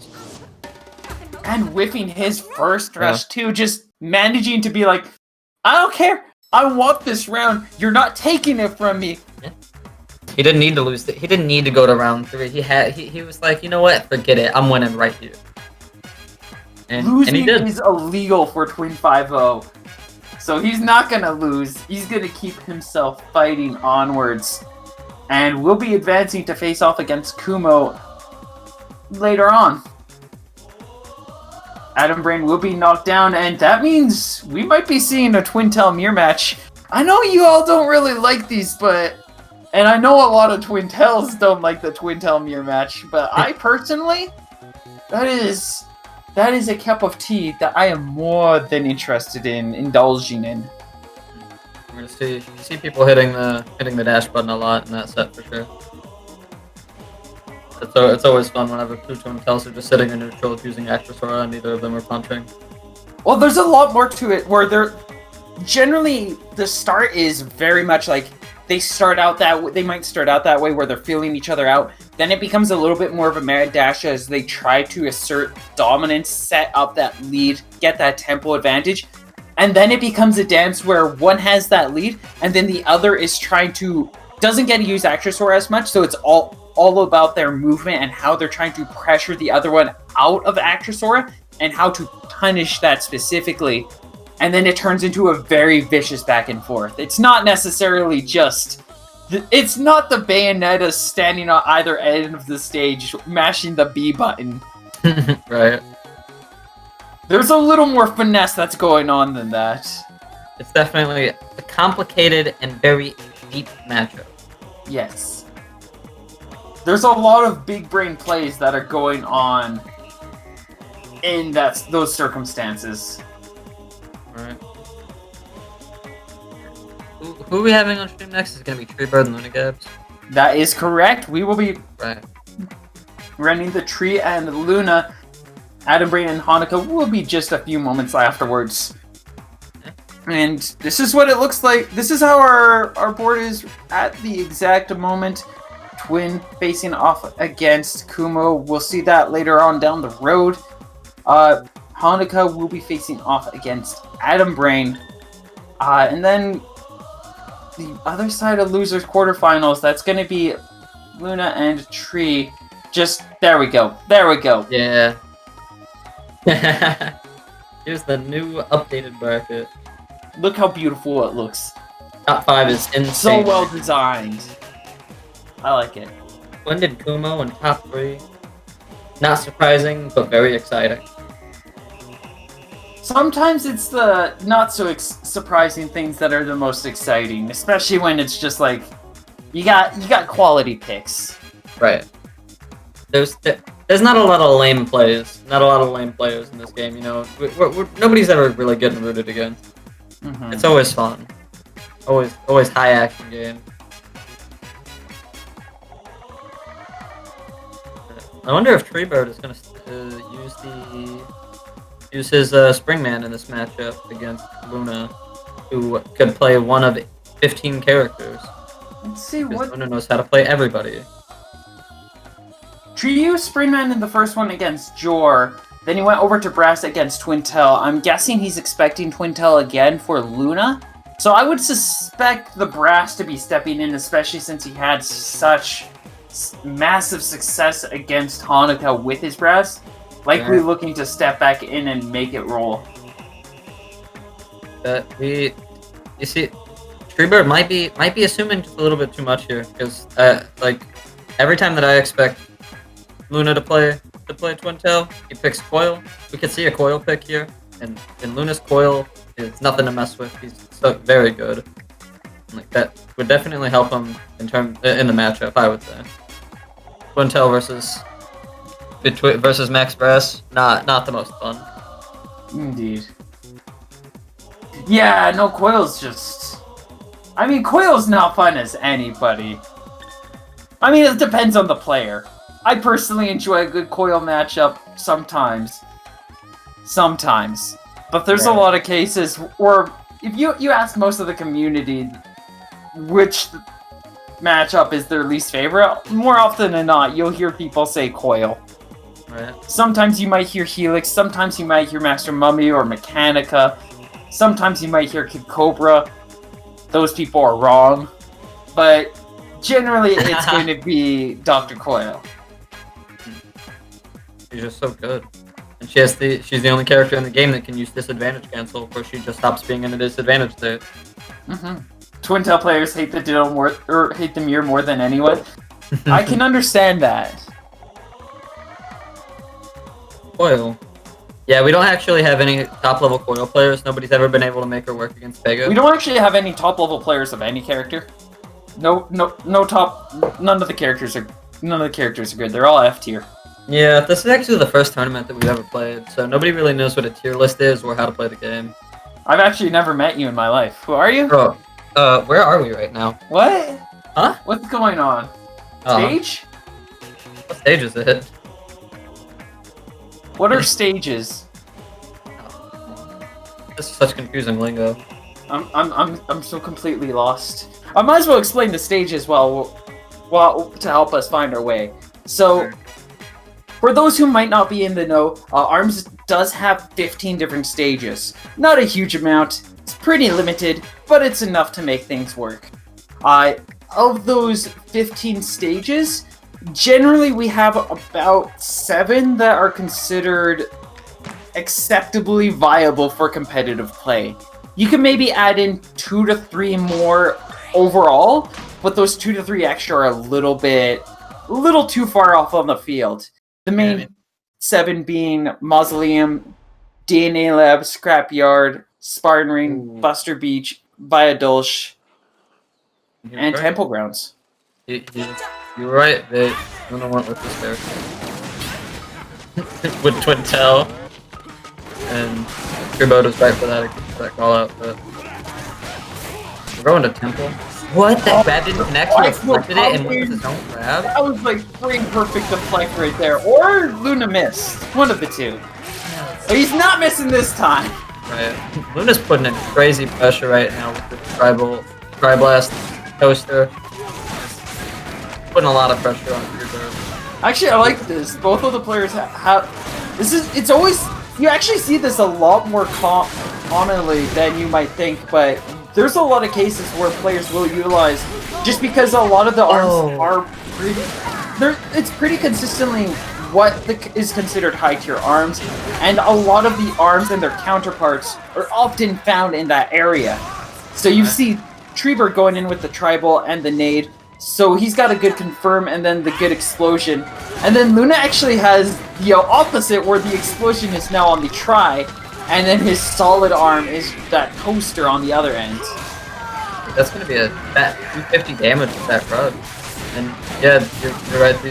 This arm, it makes sense that it's a glove and a light arm, especially with both try, bolt, blast. Oh, sorry, I paused because I thought he was gonna get that nade point. He broke the arm. It's putting up way more damage on him than he did last round, especially with that rush. Nice grab. And Luna's almost got rush back, and now Luna has rush back, and it's gonna do a bunch of small damage on his body, and then get punched. And both characters now have rush. Tree just looking for one good hit. Luna is gonna deny that grab though. This is a risky play because he's got to get through a quarter of Treebird's health. Doesn't have rush. Treebird still has his ready. So I guess the best call is to maybe try to bait out that rush or take him out by surprise. Yeah, he's just gonna use the rush and do that 35 damage. He said, I don't want to lose right here. I'm just gonna use my rush and reset it. It was a very good play there from Treebird. Yeah, that's a frustrating place to lose from. Just to have so much advantage and blink, and before you know it, all of it's gone. We do see Luna switching away from that Tri-Blast, recognizing that Treebird was doing a pretty solid job of responding to that. And now we've got a freeze arm. We already saw how scary that is with the Chilla from Atom Brain. And we're going to see a lot of that coming in with the Cool Rain too, where Luna got a good immediate grab confirm off of it. Yeah. He's putting in a bunch of work here. This Cool Rain pick was a good idea to push to. Ooh, but nice Tree is making the crazy comeback, and he almost has rush. If either player uses their rush here, they're going to win the round, or if they hit the rush. And Luna is going to completely just hit all shield, and Tree's going to make the comeback. He's going to hit him with his rush to 1,000,000 damage and win the game. A whole 1,000,000 damage. 1,000,000 damage. He did. How much health do characters have? 1,000? He killed Luna 1,000 times right there. Hello, sir. I would like to order 1,000,000 damage. Yeah, for he my ordered Big it. Mac, please. Straight up, he ordered it, delivered it by hand, and he said, "Payment 1 game, please. 1 game win." Here we're seeing the opposite of what we saw with Kuma, where Tree was getting really punished for pressing buttons. Luna's not necessarily in a position where he can do that as safely and efficiently. He tried to go for a call at that one rush exchange, but Tree was able to bring out the shield and was able to pick up on just like the sheer terror that Luna had right there. Like, one of the biggest assets that Brass has is he just scares you, because when he has advantage, when he has tempo, it just turns into, what am I doing? How do I do the things? Right. Especially like in this matchup, it's more conducive to just hit buttons. Yeah. Like, and they're going to Mausoleum. That makes sense. No character switch from Luna. If it goes to... That's weird. Usually he would switch characters now. The Twin Tail can work, and definitely will work if Luna's able just to push her through a little bit more. The Actress Aura and just being able to keep up boxing pace and tempo can just make a huge difference, and we're kind of seeing a lot of that already, as Luna is just punching through everything that Tree is throwing out. Yeah, this double glove Twin Tail is nothing to sneeze at. Putting a crazy amount of work in. Indeed. Usually you only see Twin Tail go in with double chillas, but she can make any of these gloves work, and we're seeing these toasters prove that right now, as Tree is knocked right down to the ground before he even gets through a quarter of Luna's health. Yeah, I'm just playing a different way right now. He is just going in there, he is punching, getting as much chip damage as he can. He doesn't care about getting knocked down. And he doesn't go for the rush there, he went for the grab. I figured he would just get the free damage. Grab could have been, or rush could have been a good call there, but yeah, if he felt comfortable just going for grabs, like, that's just consistent 160 damage, and that also means that you still have the rush. You saw he went for 4 more grabs afterwards too, 3 of which connected, and he just managed to create a healthy lead off of that. Gives him a lot more room to work with against Tree. Nice deflect off of that Tri-Bolt. And now he's probably going to be playing a lot more patiently, a lot more distant, just continuing to throw out these toasters. And now that he's got arms that are a little more effective at boxing Treebird out, you're noticing it's a lot easier for him to punish that button pressing. Yeah. It's, that was such a crazy switch. That first game went to round 3, and it was super close. And then that second game, 2 rounds, easy peasy. That would took like 2 minutes. That was crazy how much of a momentum shift there was. That's something that you'll notice with a lot of players as they move from like lower end to like top level. Like as you progress from low end, mid level, top, pro, arms player. But generally, as you're climbing up, it becomes more about adapting, learning, and recognizing. Something that makes a big difference between like the really high-end arms players and players that are usually stuck at the mid-level or starting to get high is those players still really struggle against pressing buttons. They don't know how to or they can really struggle against pressure, or they struggle at pressing too many buttons. It's usually one or the other, where Tree can do some phenomenal work, and we'll definitely see a lot of surprising, impressive things from him. But he's at that point where he needs to start to figure out when he needs to press less buttons and be more patient, and that's when he's really going to be able to start making things click better and get those better results. Alright. Otherwise, opponents will be able to recognize, oh, this is a player that's pressing too many buttons. Oh, this is a player that's just collapses once you start pressuring them. Like another case study example would be like Elshard, some of you might know, where he's a really good example of he gets up in your face and he throws all the punches. If you don't know how to handle that pressure, he's going to crush you. Yeah. I played against him 3 times in one of your tournaments, and he just steps on you. He knows does exactly what you're talking about. Yeah, but if you know how to be patient, if you know when to not press buttons, you'll have a much easier time countering him out, punishing him throughout, getting a lot more damage. And that's a lot of what Luna's doing here too. It's just like, I'm just gonna stop, I'm gonna punish you pressing buttons, and it's just gonna work out for me. And then you see Tree just throwing out grabs. He's just pressing buttons. Like, the first round worked out really well for him because he got a lot of those grabs. But Luna's like, oh, you're just throwing out grabs. I'm going to slip onto toasters. It punishes the Tri-Bolt, and it punishes out those blind grabs. All of a sudden, all of those buttons that he's hitting are now starting to punish him more and more as Luna's keeping better tempo.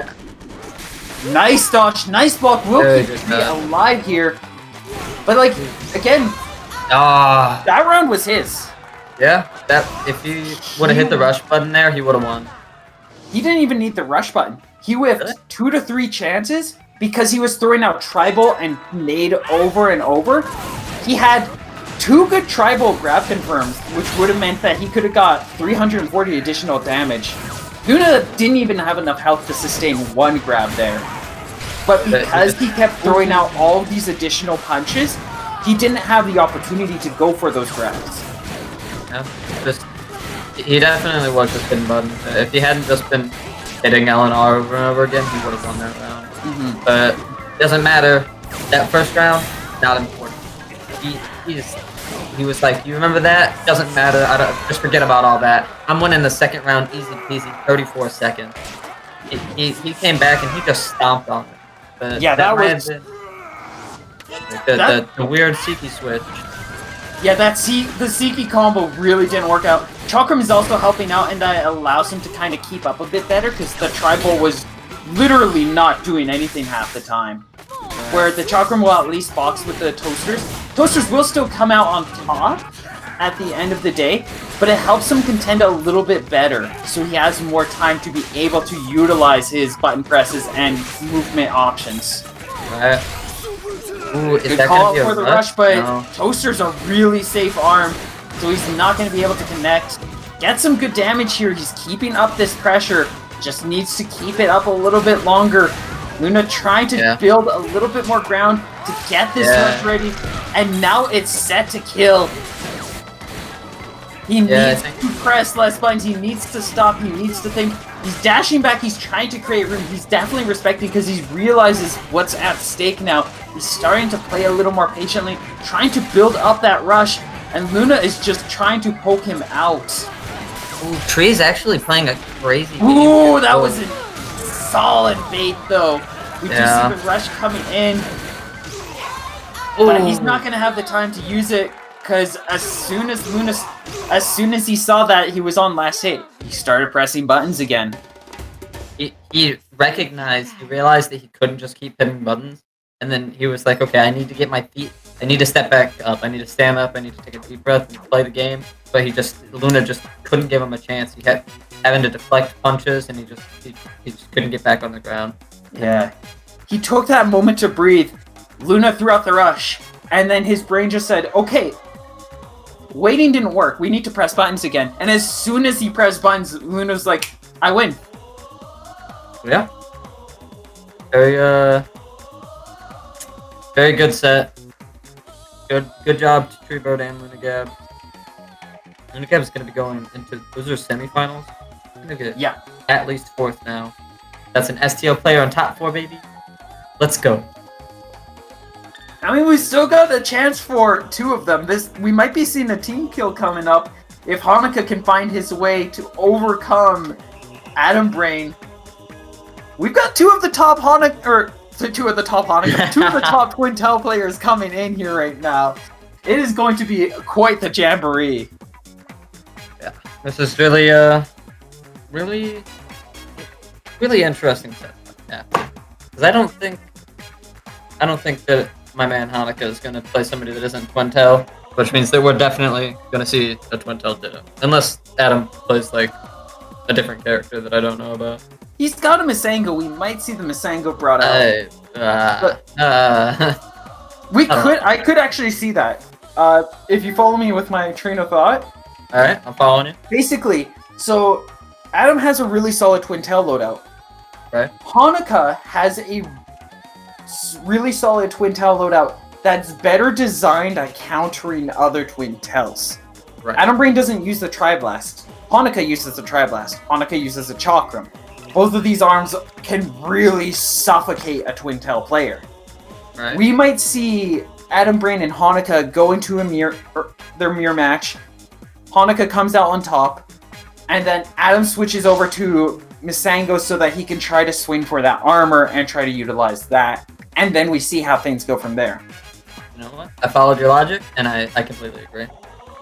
Either that, or Adam is going to Ice Chain Hanukkah down, and once that first freeze happens, Hanukkah's either going to shield, get grabbed, and then will continue with the tempo, or he tries to fight back and gets overwhelmed because he's got the Tri-Blast on. Right. Yeah. Definitely interesting set is about to happen. Who knows? Oh, yeah, and you're right. There he is. He's got that Twintel Destroyer right there. And Adam going in exactly like I was expecting too, with those 2 ice arms, Chilla and Coolerain, looking to get those freezes and damage, rolling in hot. For the entire set, you already know what's gonna happen. Did you get the script? Can I have a copy? Sorry. You only get the script after watching these people for how many bloody hours I've spent watching these people.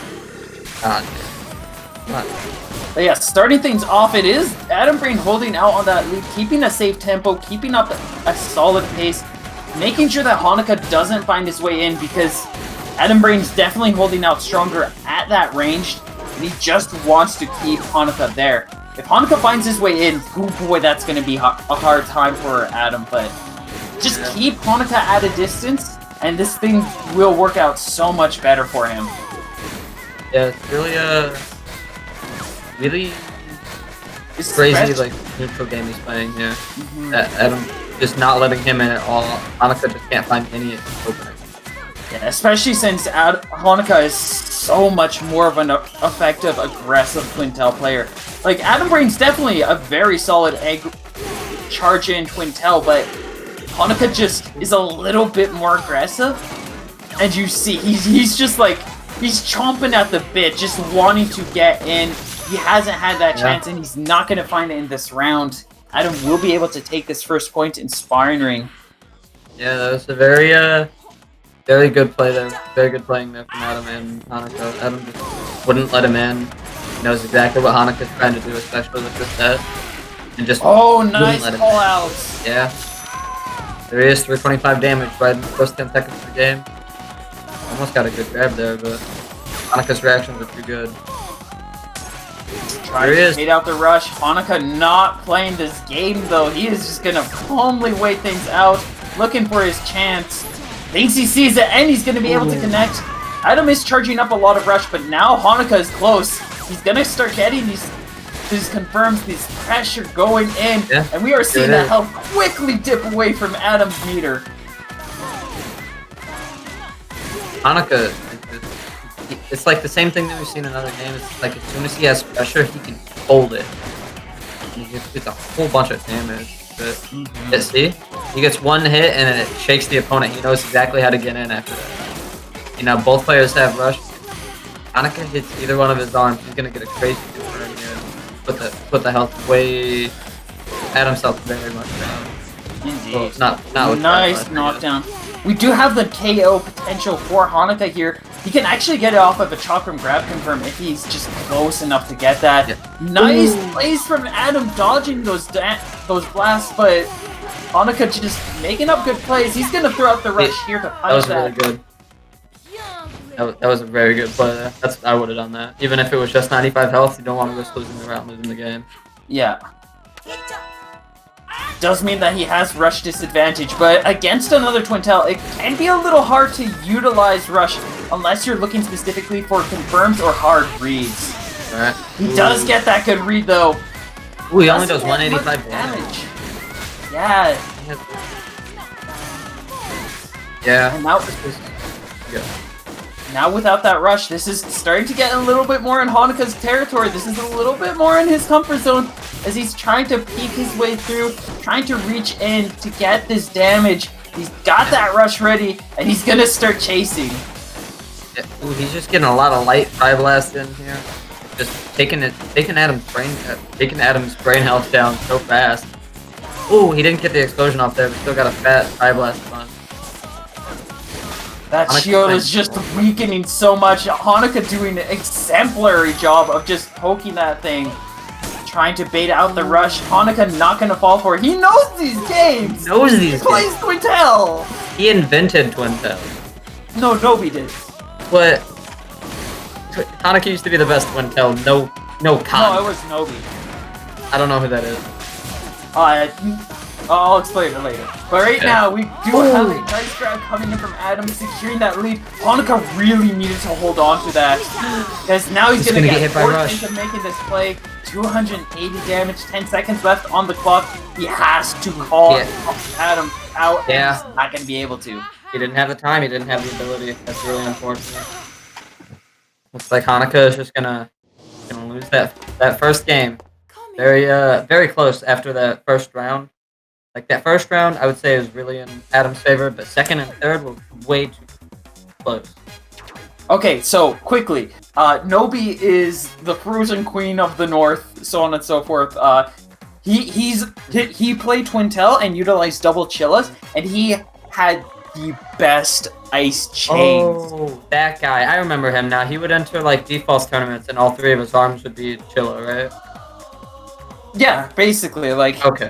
He'd play other arms, but he's the player that, like, at least for North America, really showed the power and potential of Twintel and ice chains. Like, a lot of what you see from players these days, a lot of their knowledge and understanding, there's also other players like S3 who showcased a lot of things, but when it comes to ice, when it comes to that kind of play, they get a lot of it from Nobi. Or Nobi showcased a lot of it. So, like, what you're seeing a lot of from Adam, a lot of that Nobi paved the way for. Alright. I mean, we definitely see it with Adam using good, I think. But here we are on Via Dolce. Haneka's counter pick. Really, I personally really like this stage because he can get around in small corners, but nobody's playing Helium here, so I don't understand why he did this. He's just getting put in like these small corners. But I guess it makes sense because he can like suffocate Adam way easier now. He's looking to he's trying to pin Adam down, but unfortunately for him, a lot of this matchup too, a lot of how things are going, it's not necessarily him getting Adam pinned down, it's him getting close to Adam that is the challenge. Right. So if he gets a couple of good trades, I can see this stage working out well enough for him to be able to do that. Like, now he needs to go in for the chase. But Adam is not getting held down at all. He's playing this game very well.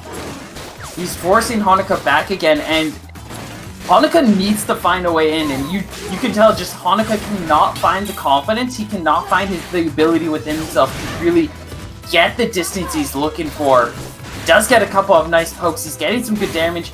The narrow hallways is making it a bit harder for Adam to dodge these. But there's a rush ready on Adam's side. Haneka just looking to stall things out now. 10 seconds left on the clock. It is just safe poking the island. It is just slow actress aura island right here, as we are just looking to stall things out as much as possible. Oh, that's gonna be the round for Adam. That leap is not gonna get dodged. That's crazy that he didn't think that was gonna happen. I figured he would have called that out.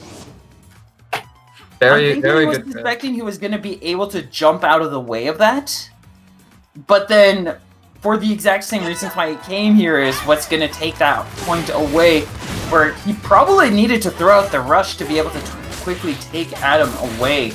Right. We got an interesting clip here from Adam. Goalie? Not sure where his brain's at with this one, but he definitely has the ability to make it work. And that was a really good explosion to grab confirm. Haneka is definitely like putting the steps on him, you know? He's suffocating him. He's getting close. He's still in this. He still has his chance, and he's doing his best to take it. That's going to be a hard whiff rush, but he's got the health lead still. It's not going to cost him too much. And this Chilla switching over to his side is definitely giving him several favors in this long-range play, as he's just kind of out-contending that Scully with relative ease. And then the Chilla just leading into these boxing matches just so much more efficiently than that Chakram was doing. Maybe one more hit and... Oh, never mind. I guess now with one more hit and Adam's going to lose this round. Haneka has a crazy health lead here and it's only 30 seconds left. Yep. I was going to say it was going to be really, really hard for Adam to be able to win that round. But Haneka's going to take it and go up to round 3. We are still in this. This is match point for Adam. If he can take Haneka here, he will advance to face off against Luna Gabs, which might be more Twin Telmere matches. I just realized, yeah, this is quite the triangle that we are in. Yeah. But Haneka definitely still has his shot. He's still got his chance. He's got to face off against that Chilla Coolerang combo once more, but with the Chilla on toe, he might have a little bit more speed to be able to reach through and get this damage. Yeah, I mean, he's definitely... I was going to say he's not at a huge health disadvantage, but... Nothing a good rush can't fix. Oh, yeah, I mean, if you can end that on Tri-Blast, that's going to be super kind of close to whatever even needs to be. And now it is super almost exactly even. But maybe he's gonna get that ice grab. I wonder, is Adam gonna be able to get another grab? And if he gets one more punch, Haneka is out of the bracket. Oh man, this is an exciting game.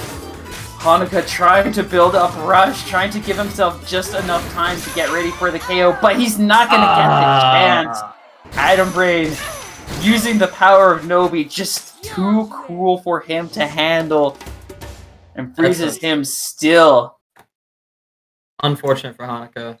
Very fortunate for Adam Brain. He takes it 2-0 over Haneka. He's going to go face Luna Gabs in the next set. Which is going to be... Are we doing You know Luna and Luna and Adam both also have like Misangos. I've seen before them take it to Temple Grounds and both switch over to Misango. They don't have to, you know. They might. I mean, I wish they wouldn't. What, you got a problem with Misango? Well, Misango, and Lola are my worst matchups. Not like just because against Felix, but I just am horrible at fighting against them. Well, look at it this way. This is a beautiful opportunity. See, this is the big thing about being a commentator. Yeah. You get to watch these. You get to be like me and start to get to the point where you're able to just start analyzing things. You're able to be like, all right, so this is what they're probably going in. This is what you can expect potentially to happen. Here's these plans and routes. Right. And then you get into bracket and you're like, oh, now I'm sitting here, but I have learned all this stuff of being a beautiful commentator, being able to... Beautiful, maybe not the right word. Being able to recognize what's going on and being like, oh, this is what I need to anticipate. This is what's going on. And since you're getting to talk to somebody else and there's a bit of back and forth about those matchups, so you get to learn a little bit there, you go in now and you've got a bit more knowledge. Granted, you get that knowledge by playing them too and being like, oh, yes. But being able to watch from like arm's length is very nice and very handy, very dandy, and can really help out. So you should be hoping for the Misango, because then you get to watch Misango and you can be like, oh, that's how that works. Oh, I know how to punish that. And then you come in and you perfect them 7 times in a row while dabbing. Yeah. Oh, I shouldn't let Luna know that I don't like playing against Misango, because then he's gonna make me play against it. Fuck. I mean, you gotta learn somehow. That's what I've been doing. Every time that I've played against, Mario can't play as Springman against me anymore because I beat it. So he plays Misango and then shits him. I'm pretty sure that's a matchup that's bad for Springman. I don't know. I know at least from like earlier in the days, a lot of players agreed on that basis, and it seems to kind of carry forward. Yeah. Yeah, like for example, like you want to know what heavies don't like, especially Mechanica? What? Fire. Fire. Oh, fire. You know what I deal with 90% of the time because of that? Fire. So I've learned to deal with it. I still suck at it in some way or another. But like, there's a lot of players that like they'll bring out the firearms and I'll just crush them because I'm like, this is a bad matchup. I've got to know exactly what I'm doing, and then I go in knowing what I'm doing, burn them down, and they're like, oh, okay, this didn't work out. So they put it away, even though it was like maybe really close, and I'm just like, okay, I win now. Right. And then I win. Yeah, and then you just win. Yeah, and then I don't dab, and I win. Yeah, and then you just win. And then I'd say, like, after that, you probably win.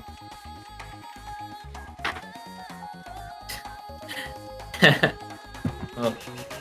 Yeah. I wonder, what are they talking? What are they doing? They're talking about, Pooping the bed? Yeah. You know, yeah. Oh, this is Kumo versus Twin. I thought we were gonna see Luna versus Adam now. Nope, I was wrong. Right, that makes sense, so that they don't make him play right at the... Yeah, gives it a little bit more better spread out tempo, a little bit better pacing. That makes sense. So somebody might not be put in a position where they have to do a complete marathon run of like 3-4 best of 5s. Like, that can be a little exhausting, so... Right. RTOs, they've got their own Atom Brains plays going on right here, such as splitting things up like this. Yeah, that makes sense.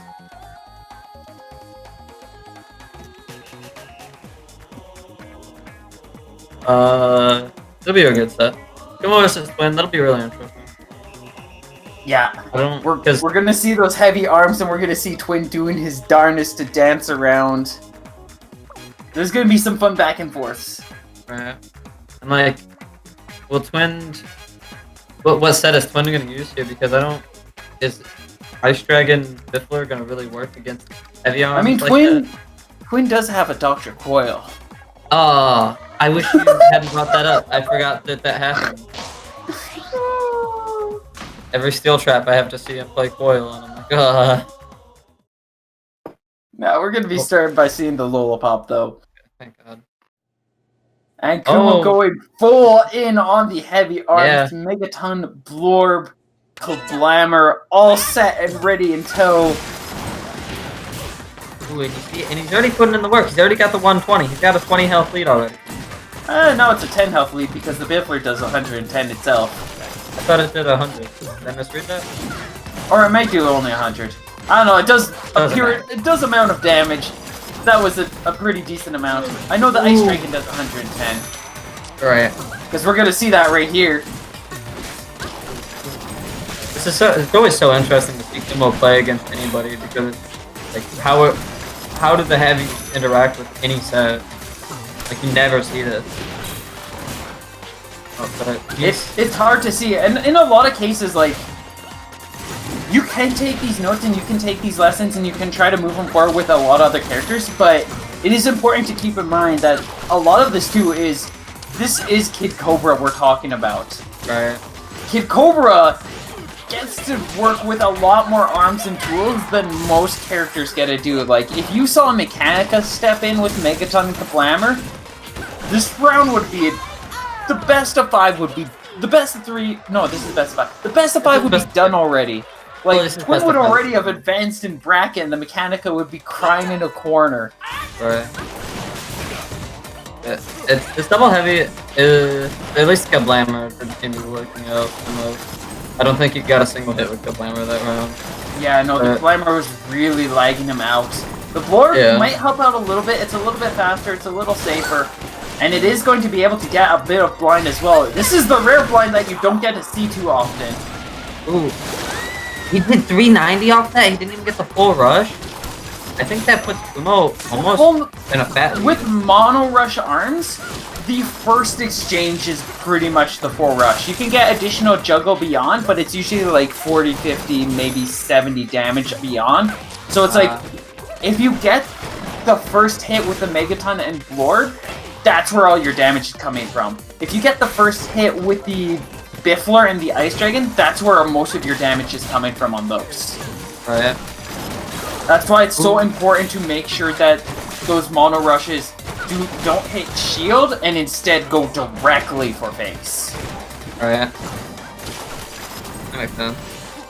It's definitely, this Blorb is doing a lot of work. It's doing a lot better than Kablammer. It's a good switch on his zone.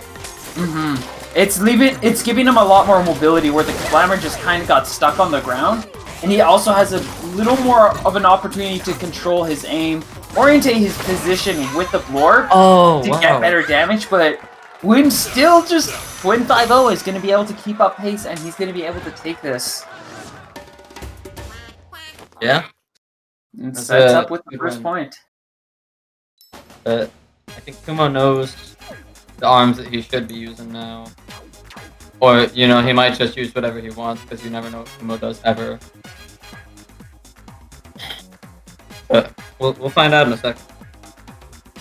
Indeed.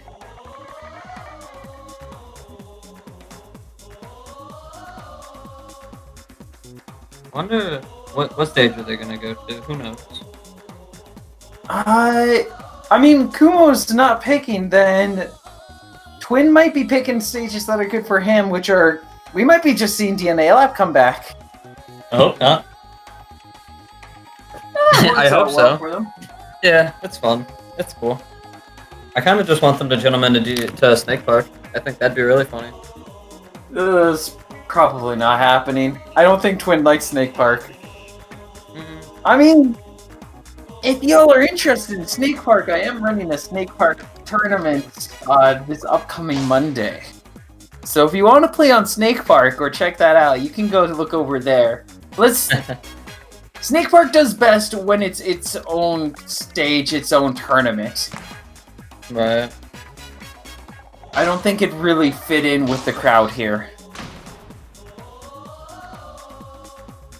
Looks like Buster Beach is going to be our stage of choice heading forward. And don't forget, everybody, there is a Matcherino link. If you go onto there, if you do the donation thing, there's a code. You can get you can help add money to the prize pool, tournament money, so that the players competing can get some more moving money. Definitely check it out. One of these players here has a high chance of getting that shmoney money. Who's gonna get it? Who's gonna go on the grand final? We have no idea. Very even game so far. 20 seconds into the round, nobody can really get a hold on any kind of nobody can get any advantage. But Kumo has rush. Twin is about to get it. I wonder if Kumo's gonna first trap. There's a freeze. And the ice chains go, and those heavy arms are just so easy to dodge, except when they're in rush, as he nicely lines up that shot. Balances out this difference. Twin still has a rush ready. He just has to find the right confirm, which could be an easy miss like that. Looks like Twin is going to take a heavy lead here. Haha, heavy lead. Get it? Because he's double heavy. I'm really confused. What's going on? We got some weird lag here. We got a little bit of witchcraft comes by every now and then. Is online. This is across the internet, and we all know that the U.S. is not the best when it comes to that. Right. Shout outs to beautiful monopolies. It does recover. We're going to be balanced and good enough to keep things rolling, though. Yep. And Kuma going to be able to set up with the lead. Just a few moments more, and it's definitely going to be his point walking forwards. Almost won in the first round. Very close after that weird internet wacky interaction. But it doesn't matter. We're going here in round 2. Kumo has rush. Quinn almost has full rush. How's the beginning of this round going to play out? It's probably the same as the rest of the game. Because now both players have rush, so neither of them can get real advantages. Good start. Crazy. Good. A couple of hits going in for Twin, giving him a little bit more ground. He has that room to breathe and figure things out. Now, Kumo has to try to find a way in, and you know Kumo doesn't really want to do that. He's just walking in there. Twin just walked in there in shield. That was the ballsiest thing I've seen in a while. It's Twin. Yeah. When he knows he's in your head, he will just point. He likes to make a statement with his calls. Like, if he knows that he's in your head, he will point it out to you. So that he's very generous in that way, where he's like, just so you know, I'm currently living inside of your head, free of charge, and there's nothing you can do about it. And walking up with shield is one of those beautiful cases where it's a good wake up for Kumo to maybe be like, this round is really not in my control here. And Twin just continuing to show that off. Ooh, but Kumo, he's got him in the corner over here. He's doing a little bit of damage, and he's got full rush. I think Kumo's rush would not win here because Biffler does go so fast, actually. Oh, narrowly avoided getting hit, and he's gonna get grabbed. His rush Kumo gets a rush here, that's now. the game. But gotta go for rush right now. It would not be enough time, and we're going to be able to biffler him out one more time.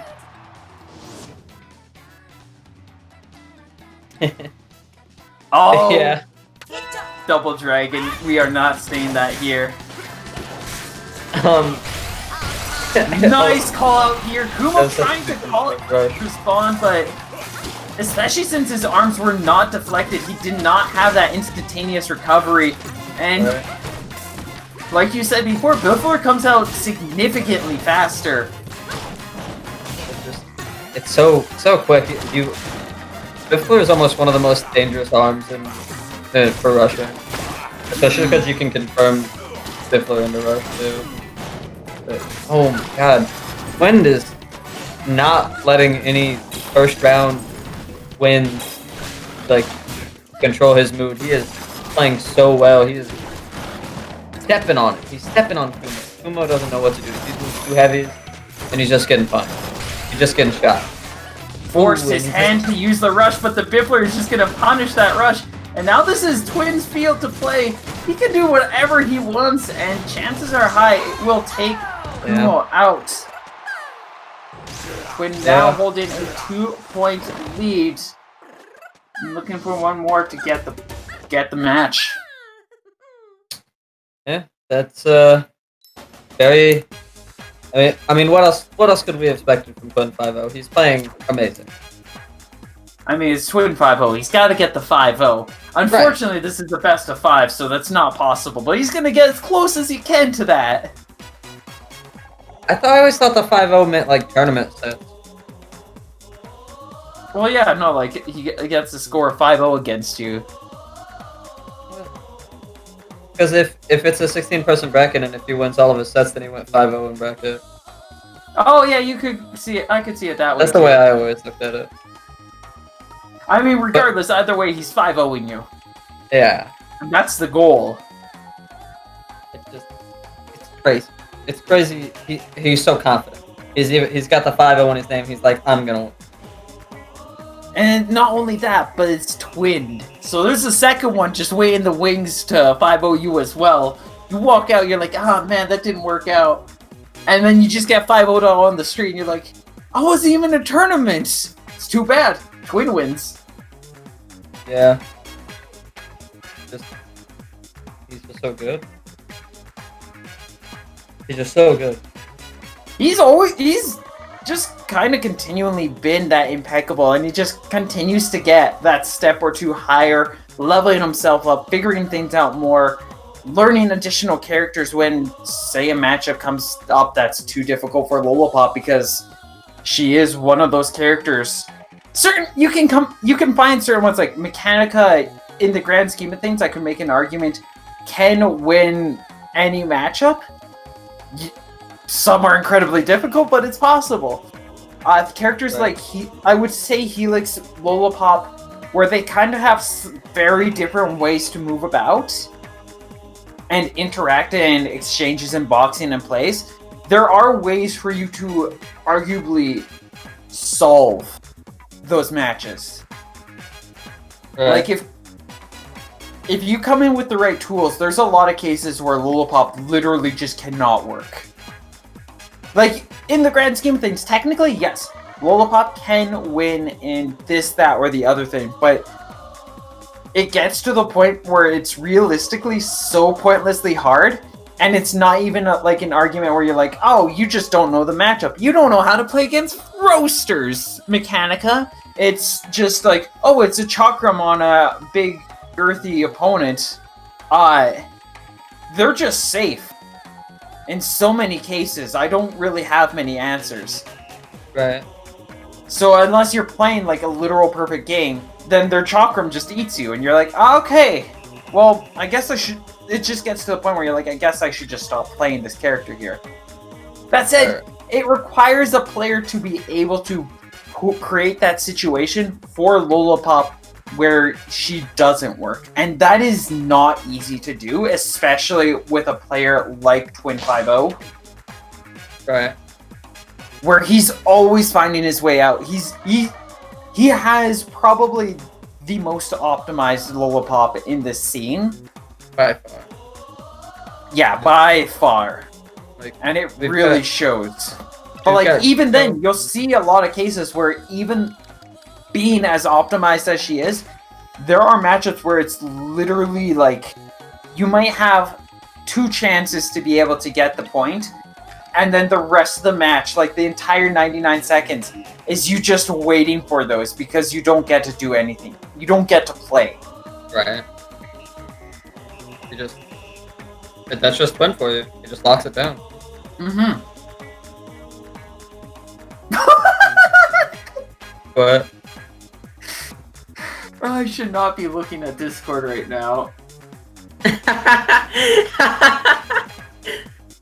Oh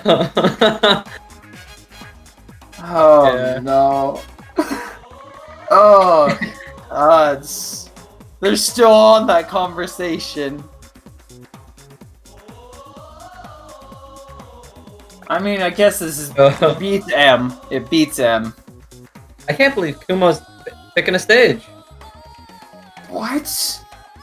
Kumo, he was like, he just picked a stage from the ban. He went to That's temp. madness. I didn't think Kumo knew how to pick stages.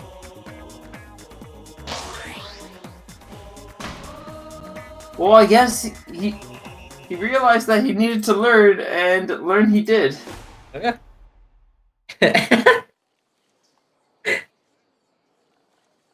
Kumo's, The ancient art of staging. yeah.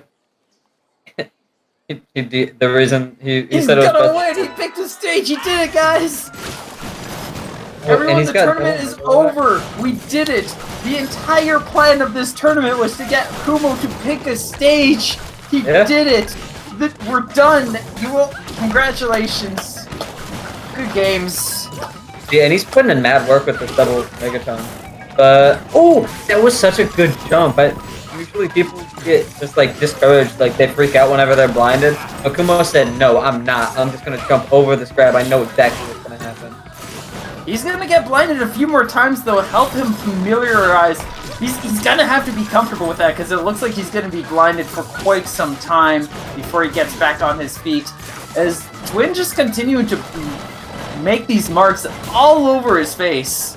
Yeah, he's just putting these little buffalo marks all over him. I thought he was gonna jump over that grab, but I guess not.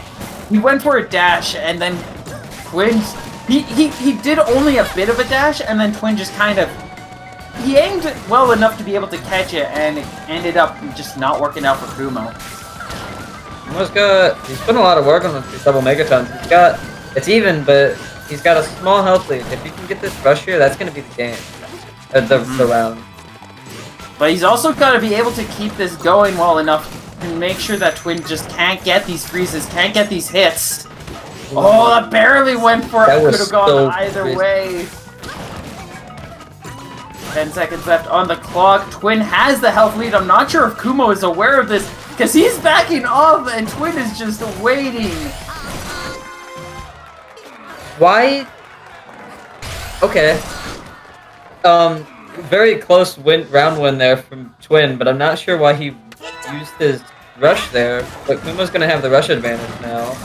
I think that was just kind of like a confirmed catch-all in case something happened. Right. Because any damage would have set Kumo in the lead. And yeah, just with how things were holding up and how things are holding up right now, I don't blame him for just popping the rush to make sure he gets that round. Oh, little there was like a graphic with it. That was funny. We got a heavy dose of witchcraft coming in here. Compliments of Kamek, probably just spraying that magical dust all over the place and causing some instability.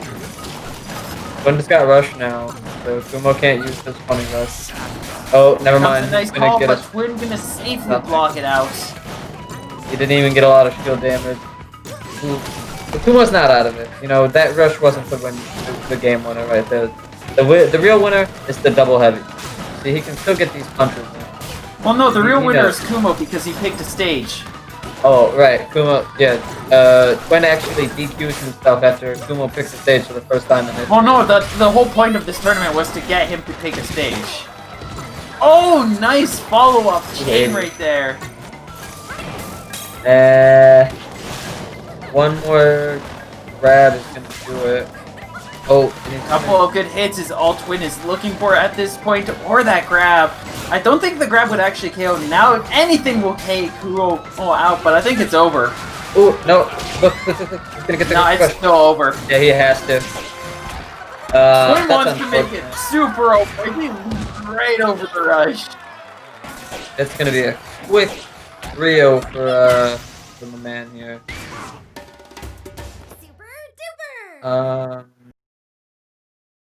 And with that, Twin will be taking the match. Yeah, that was a really convincing win there. Very good play for Twin, who's gonna be moving into grand finals. Indeed. A possibility, 3 people. Is it gonna be Adam? Is it gonna be Luna? Is it gonna be Kumo? Let's find out.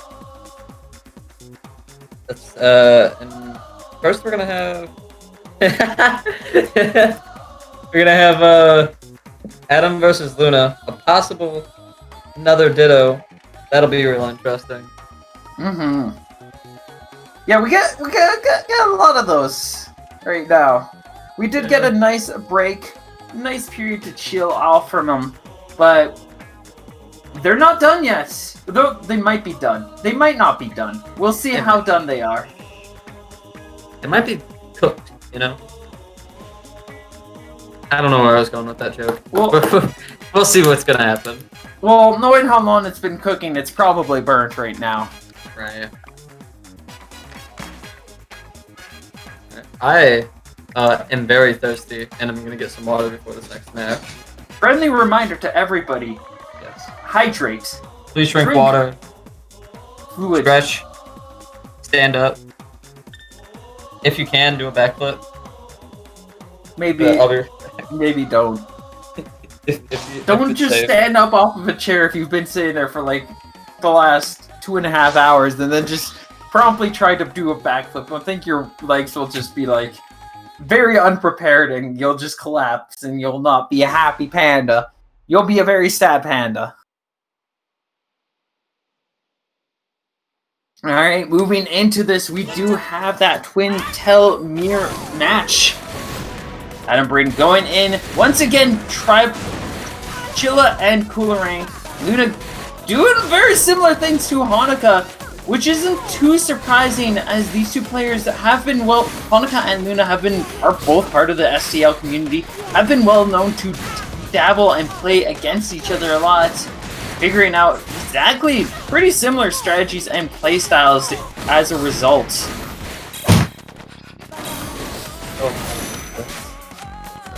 Of course it's the Ditto. Am I unmuted? No, you're good. Okay. Sorry about that. You're fine. It looks like it's pretty even so far.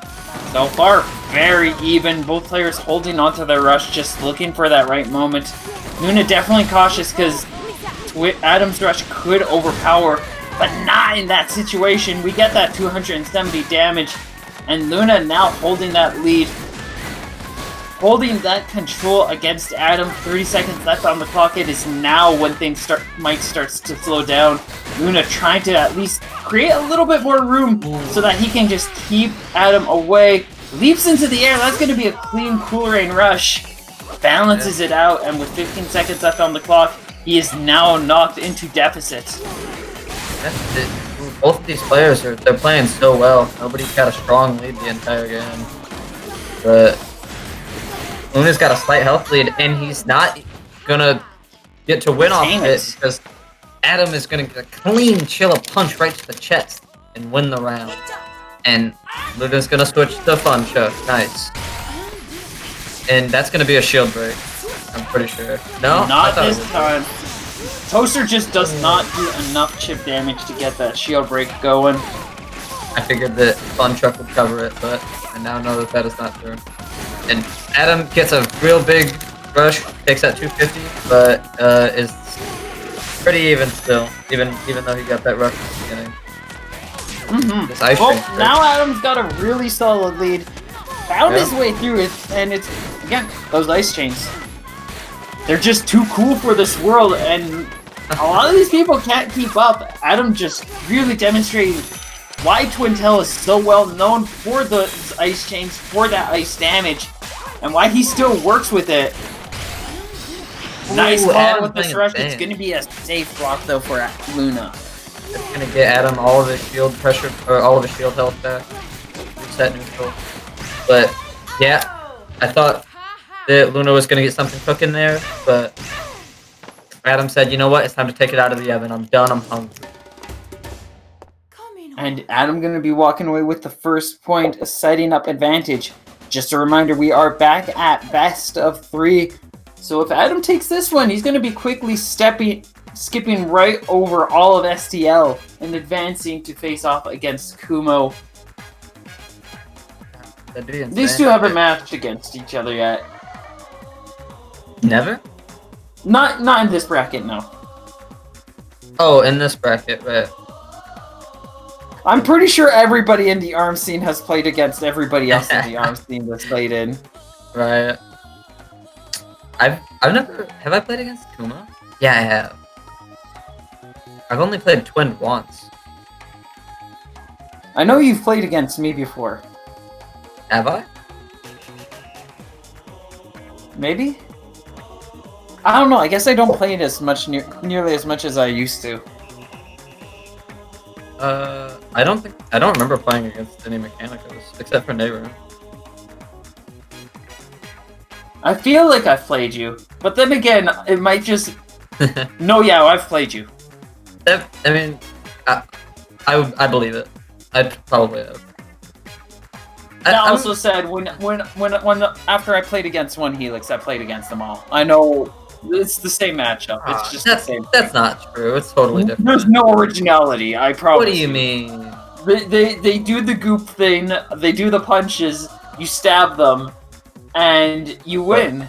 Look, I think you're oversimplifying it just. And then they get up, and then they puddle and grab, and you just throw out a fun chuck, and they get hit, and you grab them.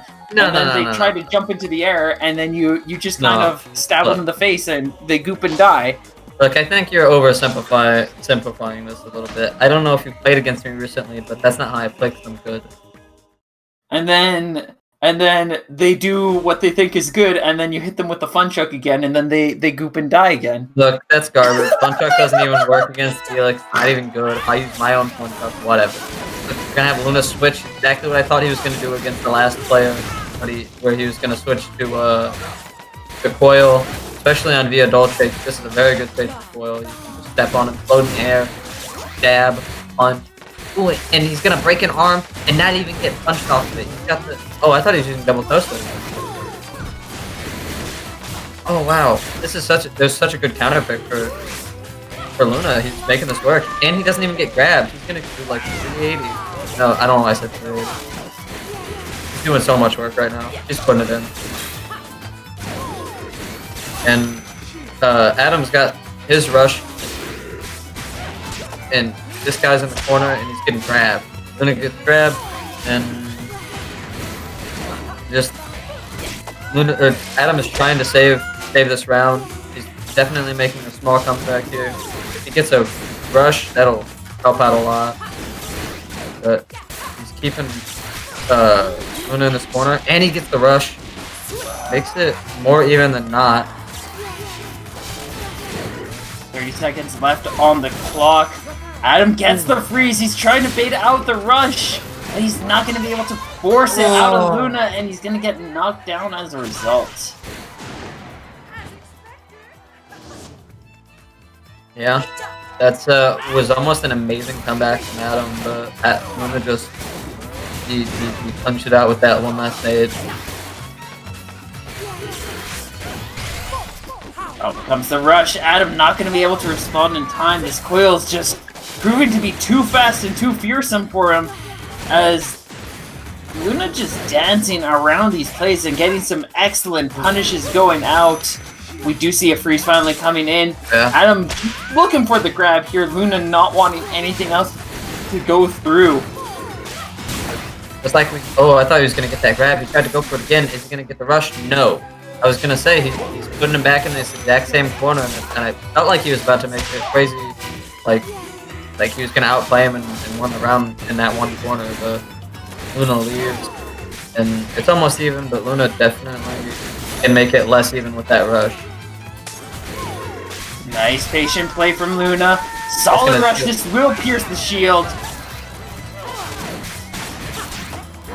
Oh, but that was good. Combo there off of that explosion. Ending actually nice. Amazing. His coil play is great. Just a stupendous job coming in from him. We'll balance the score to 1-1. And Luna now looking in a position to be able to turn things around, take this, and maybe advance onwards. Try to find some vengeance for himself. Yeah. It's and this is the best of 3 because it's not a finals, it's a semis. So this is gonna be the last game of this set. I wonder is Adam gonna be able to adapt this coil, or is at least looking previously in the bracket, Adam was able to take down this Dr. Coil. So he's shown, at least to himself, that he knows what he needs to do. But the question is, now that we're this deep in, now that these two have played each other as this much, is he going to be able to figure out the answer, or has Luna discovered what he needs to do to be able to take Adam down? Yeah. Ooh, Luna's got a Tri-Blast out here. That's interesting. Tri-Blast is a pretty solid arm on Dr. Coil. A lot of it because Dr. Coil, it's already hard enough to hit Coil, so you're not having to worry about boxing nearly as much. And then on top of that, having height advantage makes it even easier to get the Tri-Blast to work. So it just means that it's really easy to create angles and positions that your opponent just cannot respond to that tool. Right. Still really even game here. Either player could make it not as even with the rush. Yep, there it is. Now that's gonna be a 300 damage for Luna Gabs, and one more hit is gonna take this round. Adam does have a opportunity to turn things about, though. He just needs to get a good ice chain going for himself. Yeah, and that's gonna. Here's a nice call out. That rush will get 260 damage. He still has his shot. Any charged hit will be enough to take Luna down. Is that enough? I think it might take two. An uncharged hit, Luna would survive. Oh, a nice deflect there with that rush. That could have been lethal otherwise. We'll have to see if Adam can prove who's right or wrong. Yeah, see? Oh, even the charged one was not enough. My mistake. So good at still going to be able to walk away with it. Yeah. Hey, you might see a repeat of earlier where Adam wins. Luna's not making it easy for him. Now he's going to be using double nade. And boxing like this definitely could work out. Oh yeah, double nade, especially against Quintel, is really good. Indeed. Yeah. Oh, but he's gonna get caught by that rush. Oh, and Luna's got his rush on deck now. I think that double nade is gonna do like 350 or something. If he gets a 4 rush, that is. Yeah, getting hit by his own explosions, though. Out comes this rush. Nothing gonna be done for him, and Adam more than ready to safely block it out. It definitely looks like moving over to Spartan Marine has just limited Luna a lot more than he was hoping for, and it's just giving Adam a lot more ground to be able to go in for these chases. It's forcing Luna to have to play at a lot more close of a range, and it's just, that's what Adam wants. Right. Luna threw out his rush then. Doesn't matter. He's got it back already. He can even this game up, but he's gonna take a small combo there. Adam just a couple of hits away himself from being able to take Luna out. Here comes the rush. An essential dodge there. He does get disarmed. A desperate grab will be punished. He got a little antsy there at the end. That's unfortunate. He just went for the punches. He might have been able to take Adam down. Might have gave him a little bit more ground with that knockdown. Get some wake-up play. Get some Oki going, but the grab just is going to get whiffed, and that's going to be a convincing one for Luna. Or for Adam, sorry. Indeed. And unfortunately for Luna, he does not get his revenge against Adam. Adam's gonna have a bit of a climb, though, if he wants to get his shot at vengeance against Twind here, though. Because he's got to face off against a player that he has yet to see in this bracket. And it's interesting. This double heavies thing that Kumo's been doing hasn't worked a lot. Hasn't worked against Twind, or just hasn't worked against Twind, actually. Yeah. But I don't think he's played. Yeah, you're right. You just said that he hasn't played it. Adam and Kumo haven't played yet, and I don't think Kumo's played any other Quintels in this bracket. Let's see.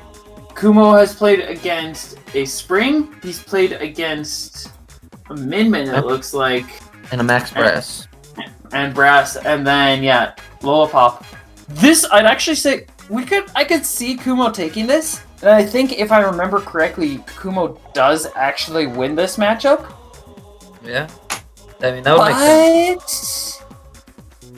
In the grand scheme of like how I understand how things roll, I'd probably say this is technically in Twintel's favor because you throw out those heavy arms, Actrosaurus slows things down. You're like, oh, let's get both of them lined up together by slowing time down. Now I just move through them and I punish you, and then I ice chain you, and then you throw out more heavy arms and then I punish those. That's not necessarily how easy as it is. We'll probably see Kumo do a really good job with these heavy arms, especially if he lines up a Tri-Blast again, like he did against Mario, to kind of mess up the timing of those perfect shields. Right. And he can definitely overwhelm Adam, but I feel like this is going to be a lot more difficult than when he came across with Mario, where even with the explosions, Adam's probably going to be able to pace him out and just wall him down if he's not careful. Yeah. Definitely. There's no way to tell how exactly this is going to happen, but it'll definitely be an interesting set no matter what. Indeed. I believe both players are ready. What stage are they going? Kumo's ready, at least. They're going to spar. Alright. Yep. That makes sense. This will be interesting. And sparring apparently is Kumo's not his preferred stage. He said this in the past. Yeah, he's not going to go with double heavies. That makes sense. Yeah. No, that's good.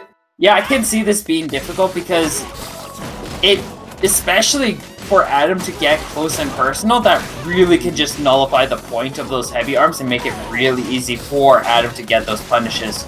So you're seeing Kumo try to just push him back, looking at... You can see he gets a bit close, and then he utilizes that long range that he gets from getting closer to Adam to throw out these long, sweeping jump backs and get this pressure rolling. And we are seeing so far that heavy arm is overwhelming Adam. We're not with the explosion yet, but it is giving him a very hard time as he's not slowing things down nearly as much as he'd like. And that parasol is just getting bullied out. It's really hard for Adam to get on his feet here for sure. He just keeps getting hit by one thing or another.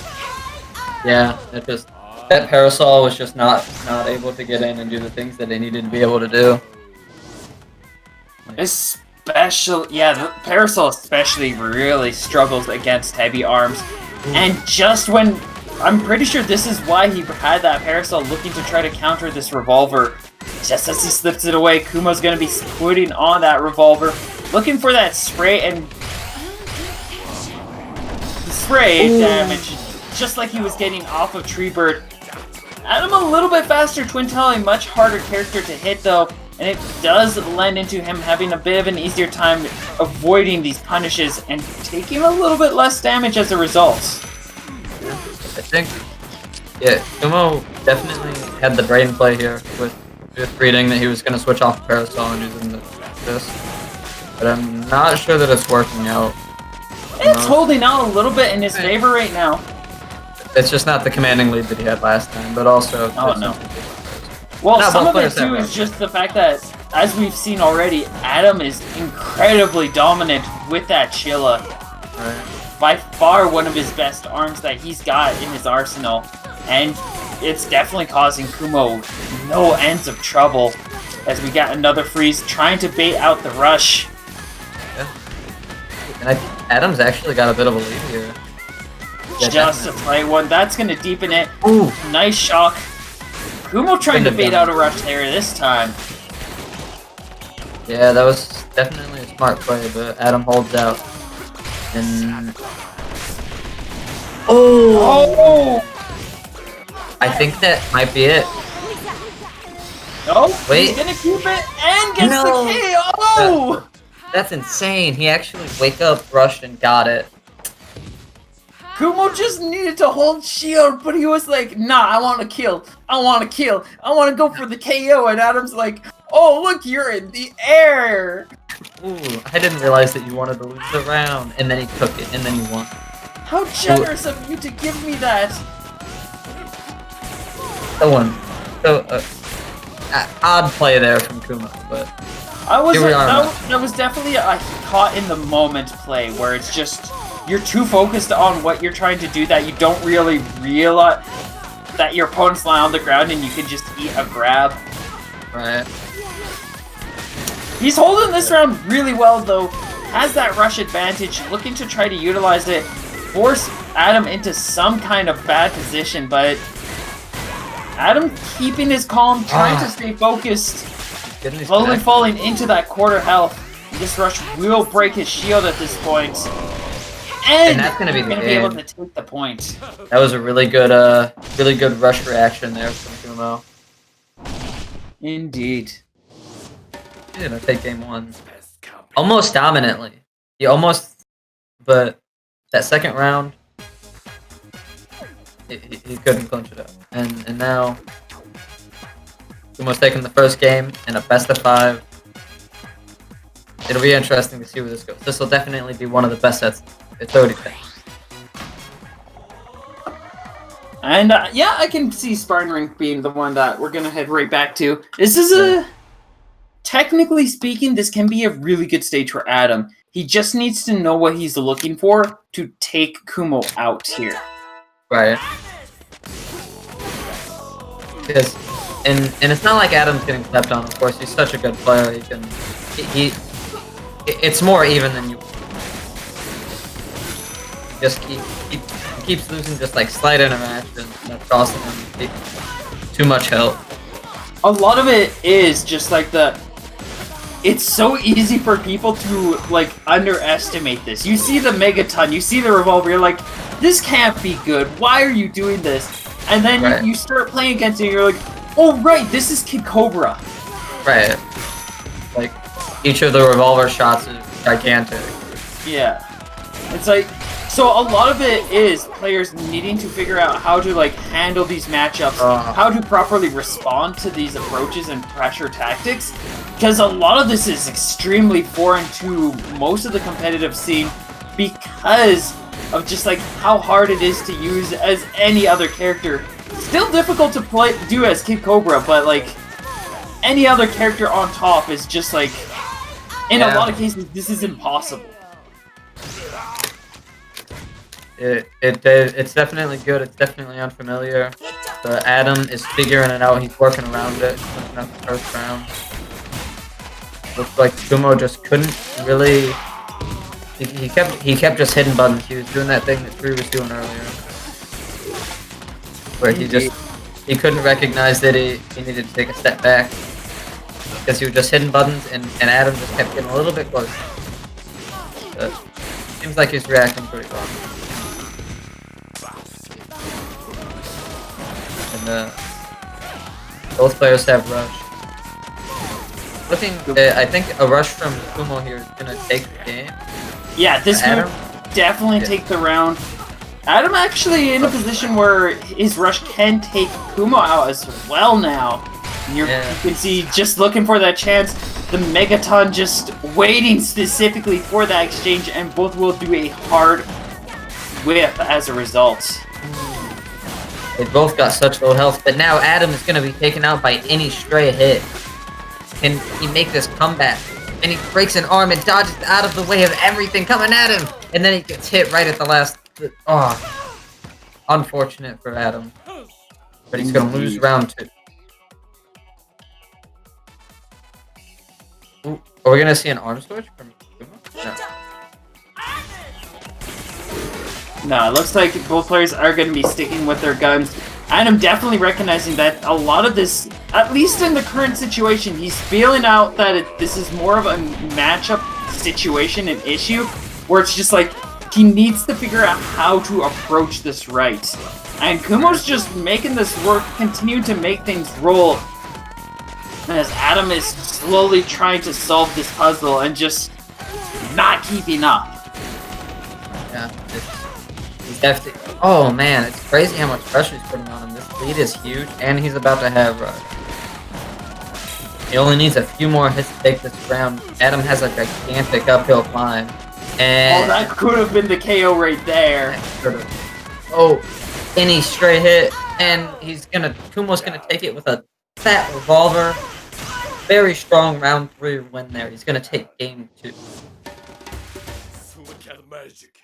Kumo now holding that 2-0 lead, looking for one more set to advance in bracket. Adam's still in this. He's still got his chance, but it is a rough hill to climb, and he still hasn't come up with the answer exactly for what he's looking for. Maybe he's got it coming into this next bout.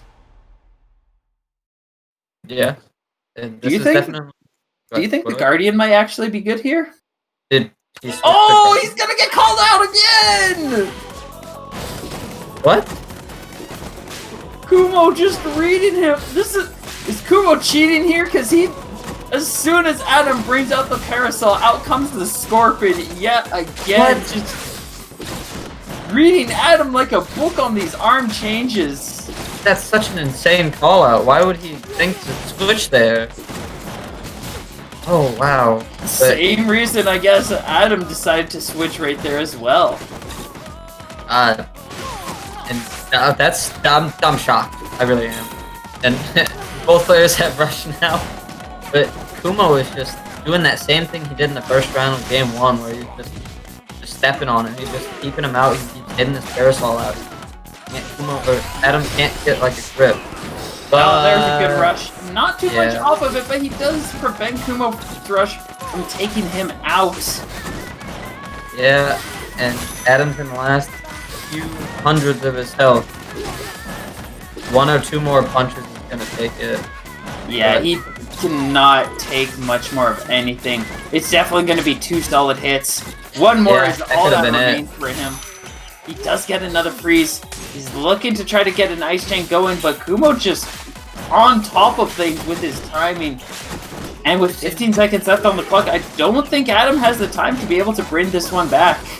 I think this might just be over for him. He could just take getting rushed and try and drain Kumo here. But... And Nibble's going to chomp him down, setting up match point for Kumo. If he takes this, he'll be getting his shot at a rematch against Twin 5-0. Yeah. This is a really, Oh, and he's gonna get it again! Yeah, that's interesting. Both players have rush though. And... that's gonna be almost 400 damage. Not even 20 seconds in, and Adam is down so much health. Oh, this will be a clean rush though. Only 165 damage on Kumo. That's unfortunate. Slightly timed off base. We've seen Adam make bigger comebacks. I think he's not out of the game yet. No, he's not, but this is starting to get really dicey. That he's gonna safely recover from that disarm and keep himself dancing though. Both players are playing so well that Adam just can't seem to get in and do any damage. This is so tense. Ready. Both players have rush now. Out comes the call out, and he tries to respond, but it's not going to be able to power through that Megaton. He was really, really hoping that Kumo was going to throw out that ton early, and Kumo just knew what he was looking for. Yeah, that was a very dominant 3-0 from Kumo. Putting Adam Brain out of the tournament at 3rd place. Very, very good placing. Good job to both players there. Indeed. Congratulations to Adam settling in on a very well-deserved 3rd place after having to climb through 2 other Twintel players in order to get to that position. He's definitely, at least in this bracket, he's earned the title of the #1 Twintel. Unfortunately, #1 Twintel cannot keep up with some of these other players, and Kumo will be moving on to face off against Twin 5-0 in one more best of 5. Yeah. It'll be... Definitely should do some reading. do some stuff. Let's do some stuff. We've got a nice podcast for all of you to listen to and enjoy. Saturdays at 5 p.m. Central Time. We've got the Low Kick podcast. Definitely a fun read. Fun listen to. Should definitely check it out. Listen to what they have going on. I am disappointed myself for not listening, and I should probably do that at some point. Yeah. And of course, just a reminder, huge shoutouts to those that have subscribed to this channel tonight, as it goes directly to supporting the TOs, goes to supporting the streamers, helps Low Kick Esports a huge amount. Just donations, supporting in any way that you can. This can't be possible without your support, so thank you to everybody. Yeah. And of course, we've got that online fundraiser coming up this Saturday. Low Kick and the FGC meetups. Big online tournament, Tekken 7, Dragon Ball Fighter Z, Guilty Gear XR2 Rev. I did that wrong. Soul Calibur 6, Mortal Kombat 11, and Street Fighter Championship Edition 5. Definitely want to check that out. Help support a good cause. Help them support their venue. It's good. It'll be cool and fun. Venues are important. Yeah. Venues are cool. Oh, this is Low Kick Online 27. They're doing next Tuesday. They're playing Under Night in Birth.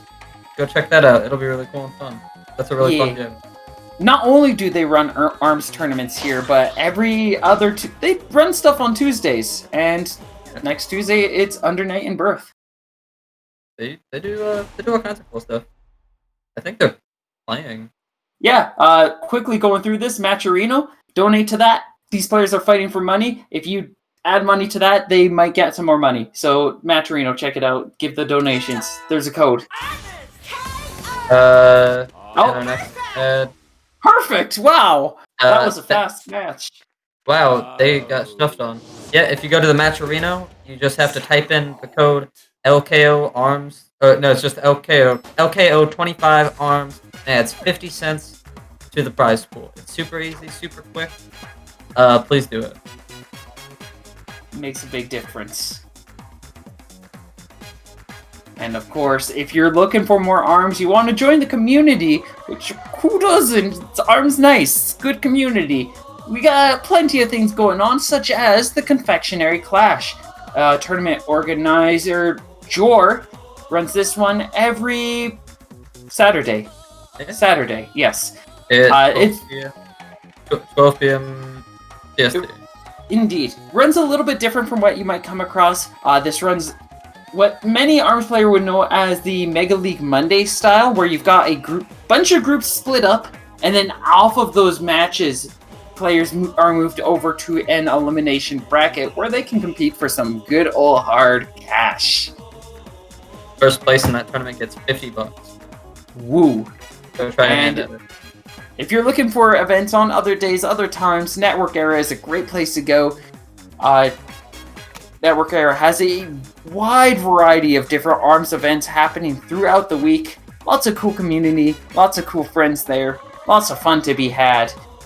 Check out Network Era. It's fun. It's good. Yeah, it's cool. I love her. Maliev's cool.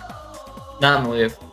Era. Sorry. I love you too. Maliev is a big smell. I don't recommend her. Yeah. Definitely do not check out the Scrapstar series, which is a bi-weekly tournament on Mondays, 8 p.m. Eastern Time or CET, depending on your region.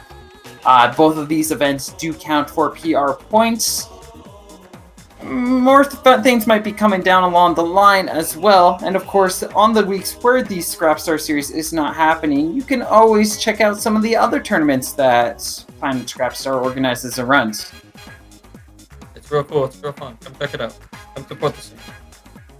Or if you don't, maybe you don't like schedules. Maybe your schedule is really difficult to work with. Fortunately for you, there is the bi-weekly procrastination where you don't need to show up for an event and be there for 3 hours. to go through your brackets. You can drop by Monday, play a couple of games against people, chill out for 2 days. Thursday comes around, play up to winter finals, and then you just kind of roll from there. Lots of flexibility there. You're all welcome to join and participate. It's by far the funniest. Ooh, and we have Steel Trap, run by St. Louis's very own Steel Head. He's got a head made of actual steel. That's why he had the brains to come up with this amazing tournament. Him and Hanukkah Chamberlain. That's not how run it works. this tournament every 6:30 p.m. CST on Thursdays. It's very fun. It's worth PR points. Has the best sets of all time. I play in that sometimes. Dastardly plays in only that because he's a dork. It's always really fun. Yeah. If you're STL, you'll love this tournament. If you're not STL, you'll probably still like this tournament, especially if you like ARMS. Do check it out. Oh, and this slide is just us. Yeah, it's us. Who's that? Oh, who's this Maliv person? Oh no! Oh Wait, no! look! What are those Twitter handles? Oh no! Don't go check out the Twitter handle at JellyPopTM or at Planet Scrapster. Don't do that. No, terrible idea. It'd be unfortunate if you went and checked out those Twitters and followed them or something. Oh, that would be so embarrassing. Oh no. Oh, it's nice. The pot's up to 26.90 now. That's fun. Can we get it to 69? Wait, we've got it to 69. We've got two 69s. Yeah. Nice. We did it, chat. We should celebrate by adding more money to the pot.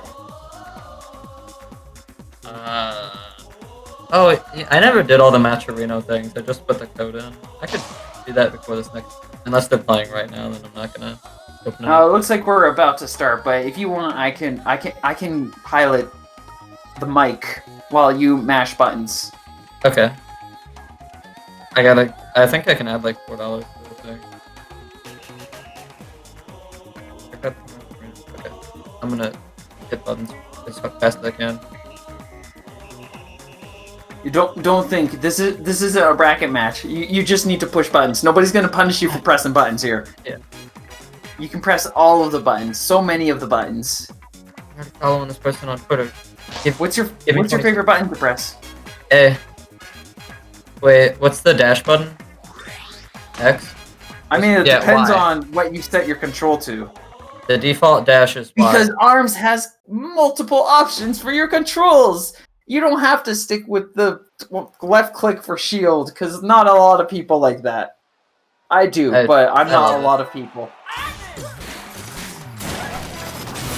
Yeah.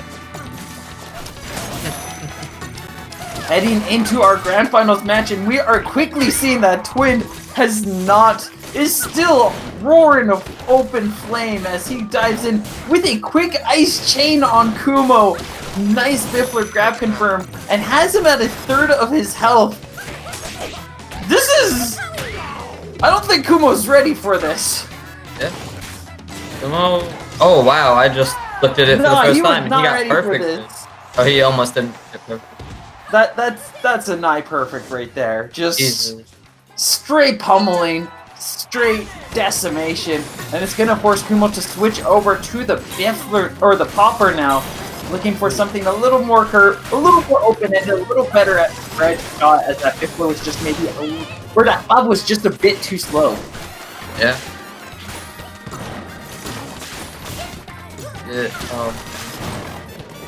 Definitely. We are definitely seeing some better results off of that arm. He's getting some better damage. But Twin is still definitely in contention, still holding some good ground. He's just looking for a nice rush confirm. Oh, he's gonna whiff it though. That's so crazy. I can't.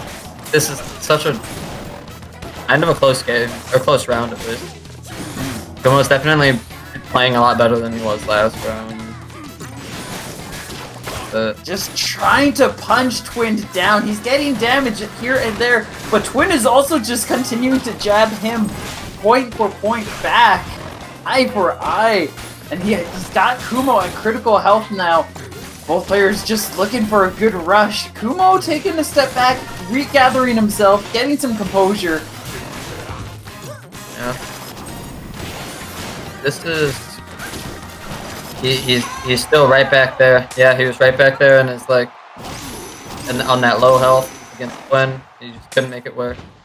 It's a very strong game one from Twin.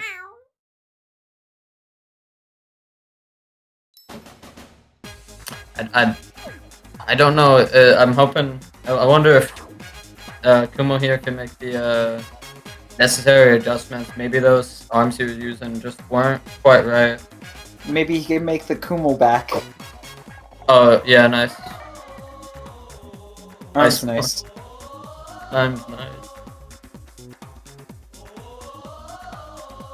Yeah, no. Let's see. What would Kumo be looking for to be able to make this work? Well, I mean, first thing, if he's picking stages, that'll give him. That might make a big difference. Beyond that, yeah. So he's got to pick stages. Once we got that step, we're probably looking. This is where he's probably looking to try to get the closer range stages. We're probably looking like Buster Beach might not work out. Mausoleum could, in some contexts, work, but in a lot of contexts, it's not going to work. So it's like Sparring and Bio are probably his two big ones. Right. I'd actually go as far as to say maybe Scrapyard, because that a lot of what's happening too is Twin is keeping distance. And he's able to get into these height advantage positions where you can get the dragon to be just a nightmare. And Kumo just can't line up his shots to stop the dragon, so it's like, if he goes somewhere like Scrapyard where he can kind of set himself up in better positions, he might have an easier time. But it looks like he is not intent on picking the stage again. Is he not picking a stage? No, he doesn't want to pick a stage. He needs to pick a stage! Kumo, please! Kumo, no! We're heading to Moss. I mean, this might be one of his better stages.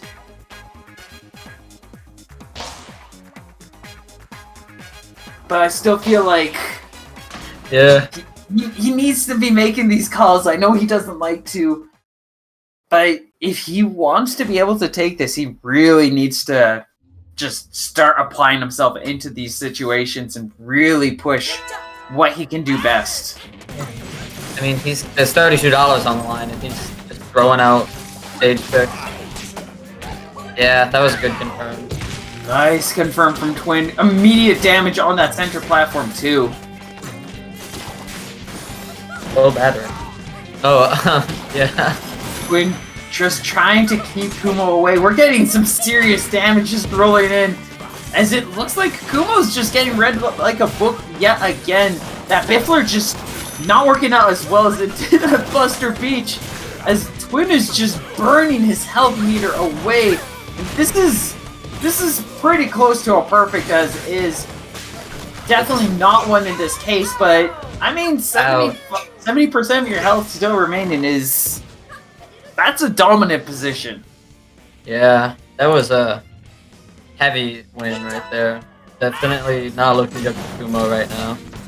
I'm not sure what he's thinking with this, but you know. He's looking for a heavy win himself, so he's gonna slip on the 2 megatons, looking for a little bit more weight. Try to make Twin weight and slow down a little bit. I guess it's working. So, what do I get? I'm not in grand finals. I don't know. He's putting in work with these. He's got the lead. Yeah, holding out that lead and trying to keep that space. But Twin's still finding those chances to get that high ground with the Ice Dragon, and Kumo just unable to parry them out. Yeah. But I think Kumo's got a slight lead here. Nope, never mind. He used to have a slight lead, now he doesn't. Oh, and that's going to be easily capitalized on. See, a lot of what's going on here, too, is the big problem with going with 2 megatons is it's really good at just, like, covering Twin's ground. But as soon as Twin just waits out and sees that boxing pattern, he's able to make these punish plays that are putting a lot of damage on Kumo. But Kumo's not messing around. He also has a really low amount of health. One punch is going to take the round. It. Very good play from Kumo right there. Twin just couldn't wait that one out, decided to throw out the Biffler, and that Biffler is just gonna get smacked down. Yeah. I'd say that the double heavy is working out for him. It's knocking out both Biffler and Ice Dragon a lot more than anything else was. Especially since both players are having to play at a long range, this is probably the best way to be playing with Megaton anyways. So it's like, it helps him kind of contend with Twin. Again, he's going to try to recover there, but he's expecting too much from these heavy arms. Yeah. He was banking a little bit too much on how fast Megaton leaves your body. Definitely was not... If he just held on to that rush, he might have been able to utilize it to get some more damage out of one of these plays. He is getting some ground back. He might be able to take this, but Twin's going to be the first one to knock him into critical. Both players building up rushes, readying themselves up for that potential KO. There's the freeze, trying to bait out a misplay. Yeah. It's not looking good for Kumo right now. In fact, it looks horrible. He lost the game. Twin is going to take that and go up 2-0. Very unfortunate for Kumo. He's playing really well. That double heavies was working a lot better than him than Popper ever was in the first game. Yeah, it was working. It's been working out. We got some good numbers out of that, but a lot of it too was just like Twin wasn't ready the first time. Kumo manages to make it work. At the second time, Twin's like, oh, right, these are just big heavy arms. This is what I do. Right. I forgot my playstyle. I can just hit LNR and then nothing touches me because I'm really tiny and my arms are huge. And then I just put the dragon over here, and now your 2 Megatons that you have out don't work. Almost good. It's a fun tactic. It works well, but whenever you're playing against somebody like Twin, it can't always work because Twin is amazing. He's got the most optimized Lollipop, and he adapts really well. He's so amazing at adaptation, and it's just like... People are never, like... Especially if you haven't played him often, you are never ready for how just surprising and how many tools he has underneath his belt. Even with, like, under the same 2 arms, like, what he's capable of doing. Yeah. Definitely not looking good. And we might be heading into tournament point here. The last stage has been chosen, and we're going to be heading to DNA Lab. Oh, nice. Is Kumo going to get 6-0'd by Twin? Or is he going to get the reverse 6-0? Only one way to find out.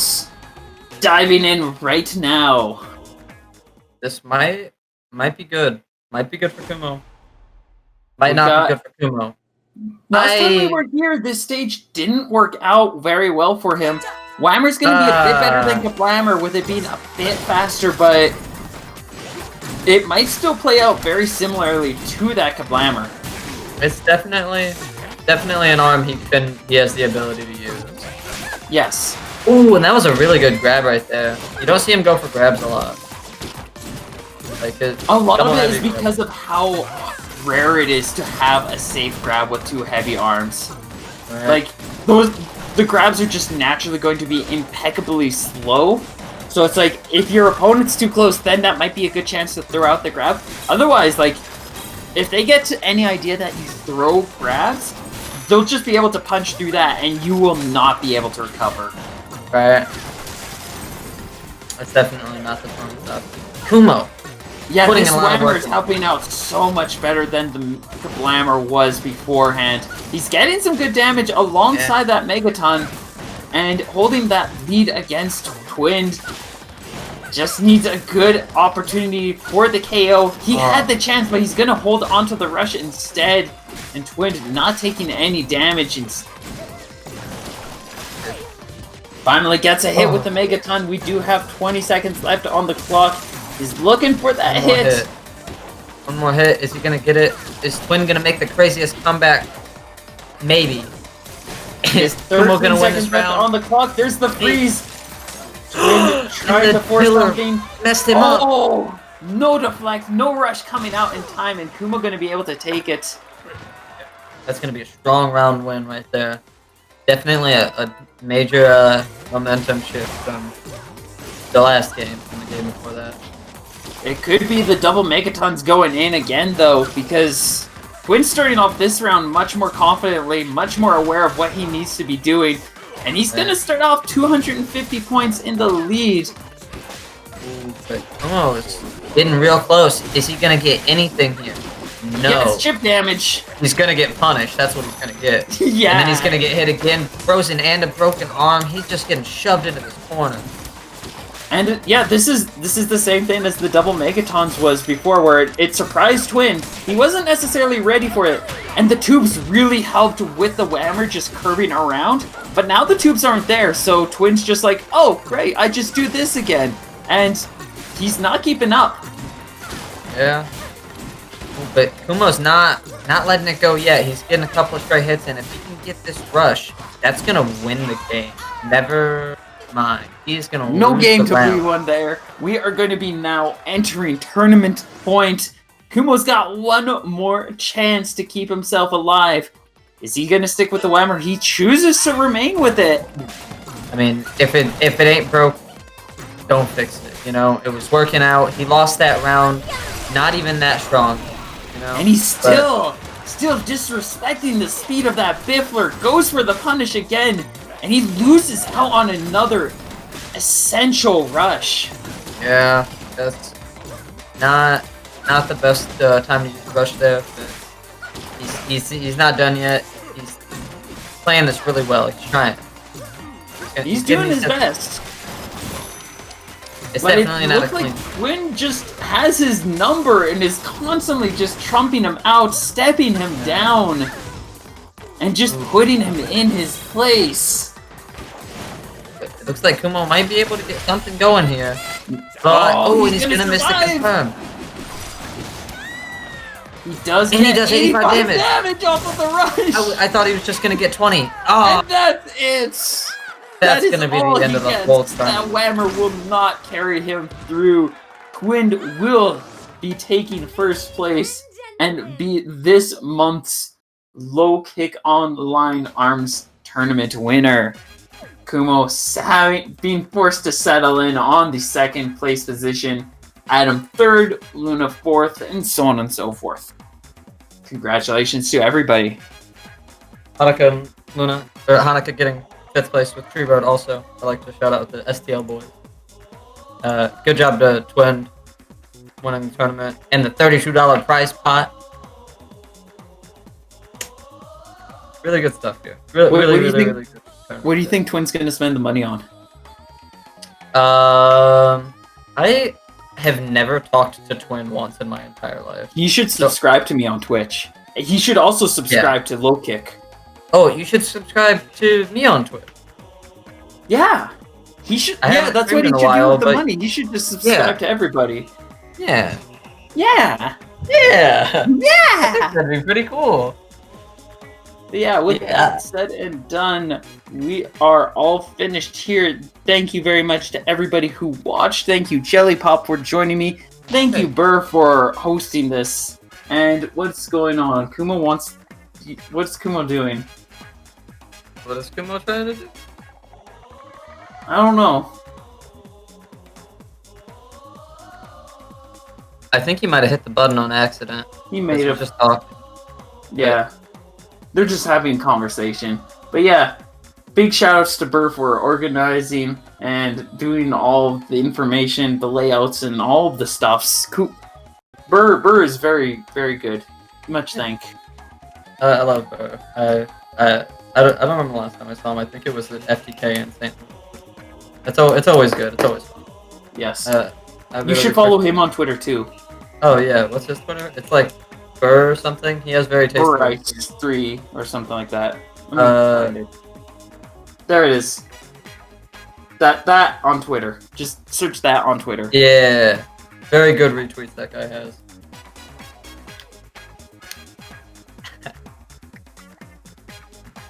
Yeah, again, thank you everybody for watching. Thank you, Low Kick Esports. And also, support Low Kick Esports, they're really cool. Yes. Do that. I mean, it's your call. Who is this? Is this Millie? Okay. I don't know who this is. Is that not you playing? Oh, Definitely who's this not. Danica? Never heard of them. You think you should- Oh, the Discord thing. No, I'm just not playing it. Oh, okay, then. No audio. Audio is illegal.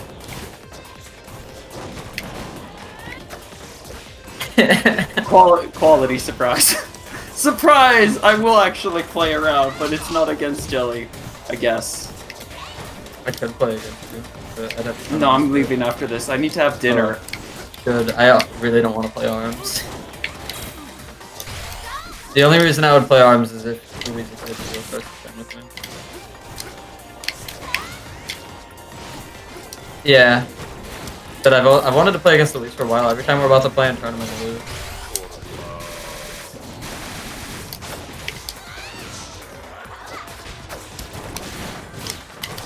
Move. Kumo's getting real risky with his brushes. He's gonna get a quick 20 damage. Only just can't. She just keeps getting hit by these heavies, getting the chip damage. She is down so far. It's insane. She's like a brush. So is she gonna be able to get it in there? What? Oh fuck. Yeah. I was looking at the Twitch. I've this whole time I've had the Discord like pop out over the Twitch stream, so I just didn't notice that I was looking at the wrong thing.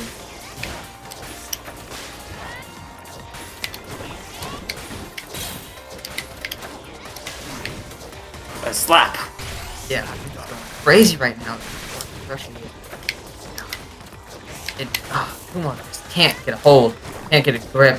He's just fucking throwing stuff out. When he's got rushed, it's just gonna get a bunch of chip damage. Maybe break the shield. No. Kumo's down so far. It's not looking good for him, and he's got an arm break. Ooh. Getting a copper hit. It's just insane. Millie's playing so good right now. Kumo doesn't know what.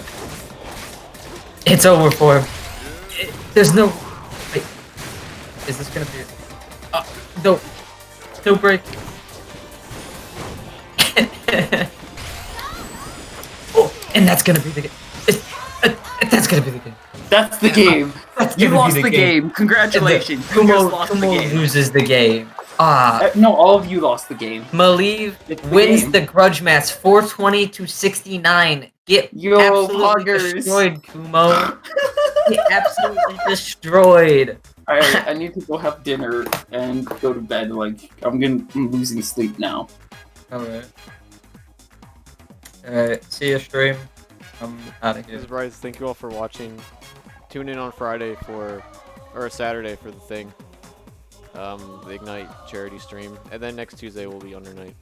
Thank you. Bye. Ciao. See you guys.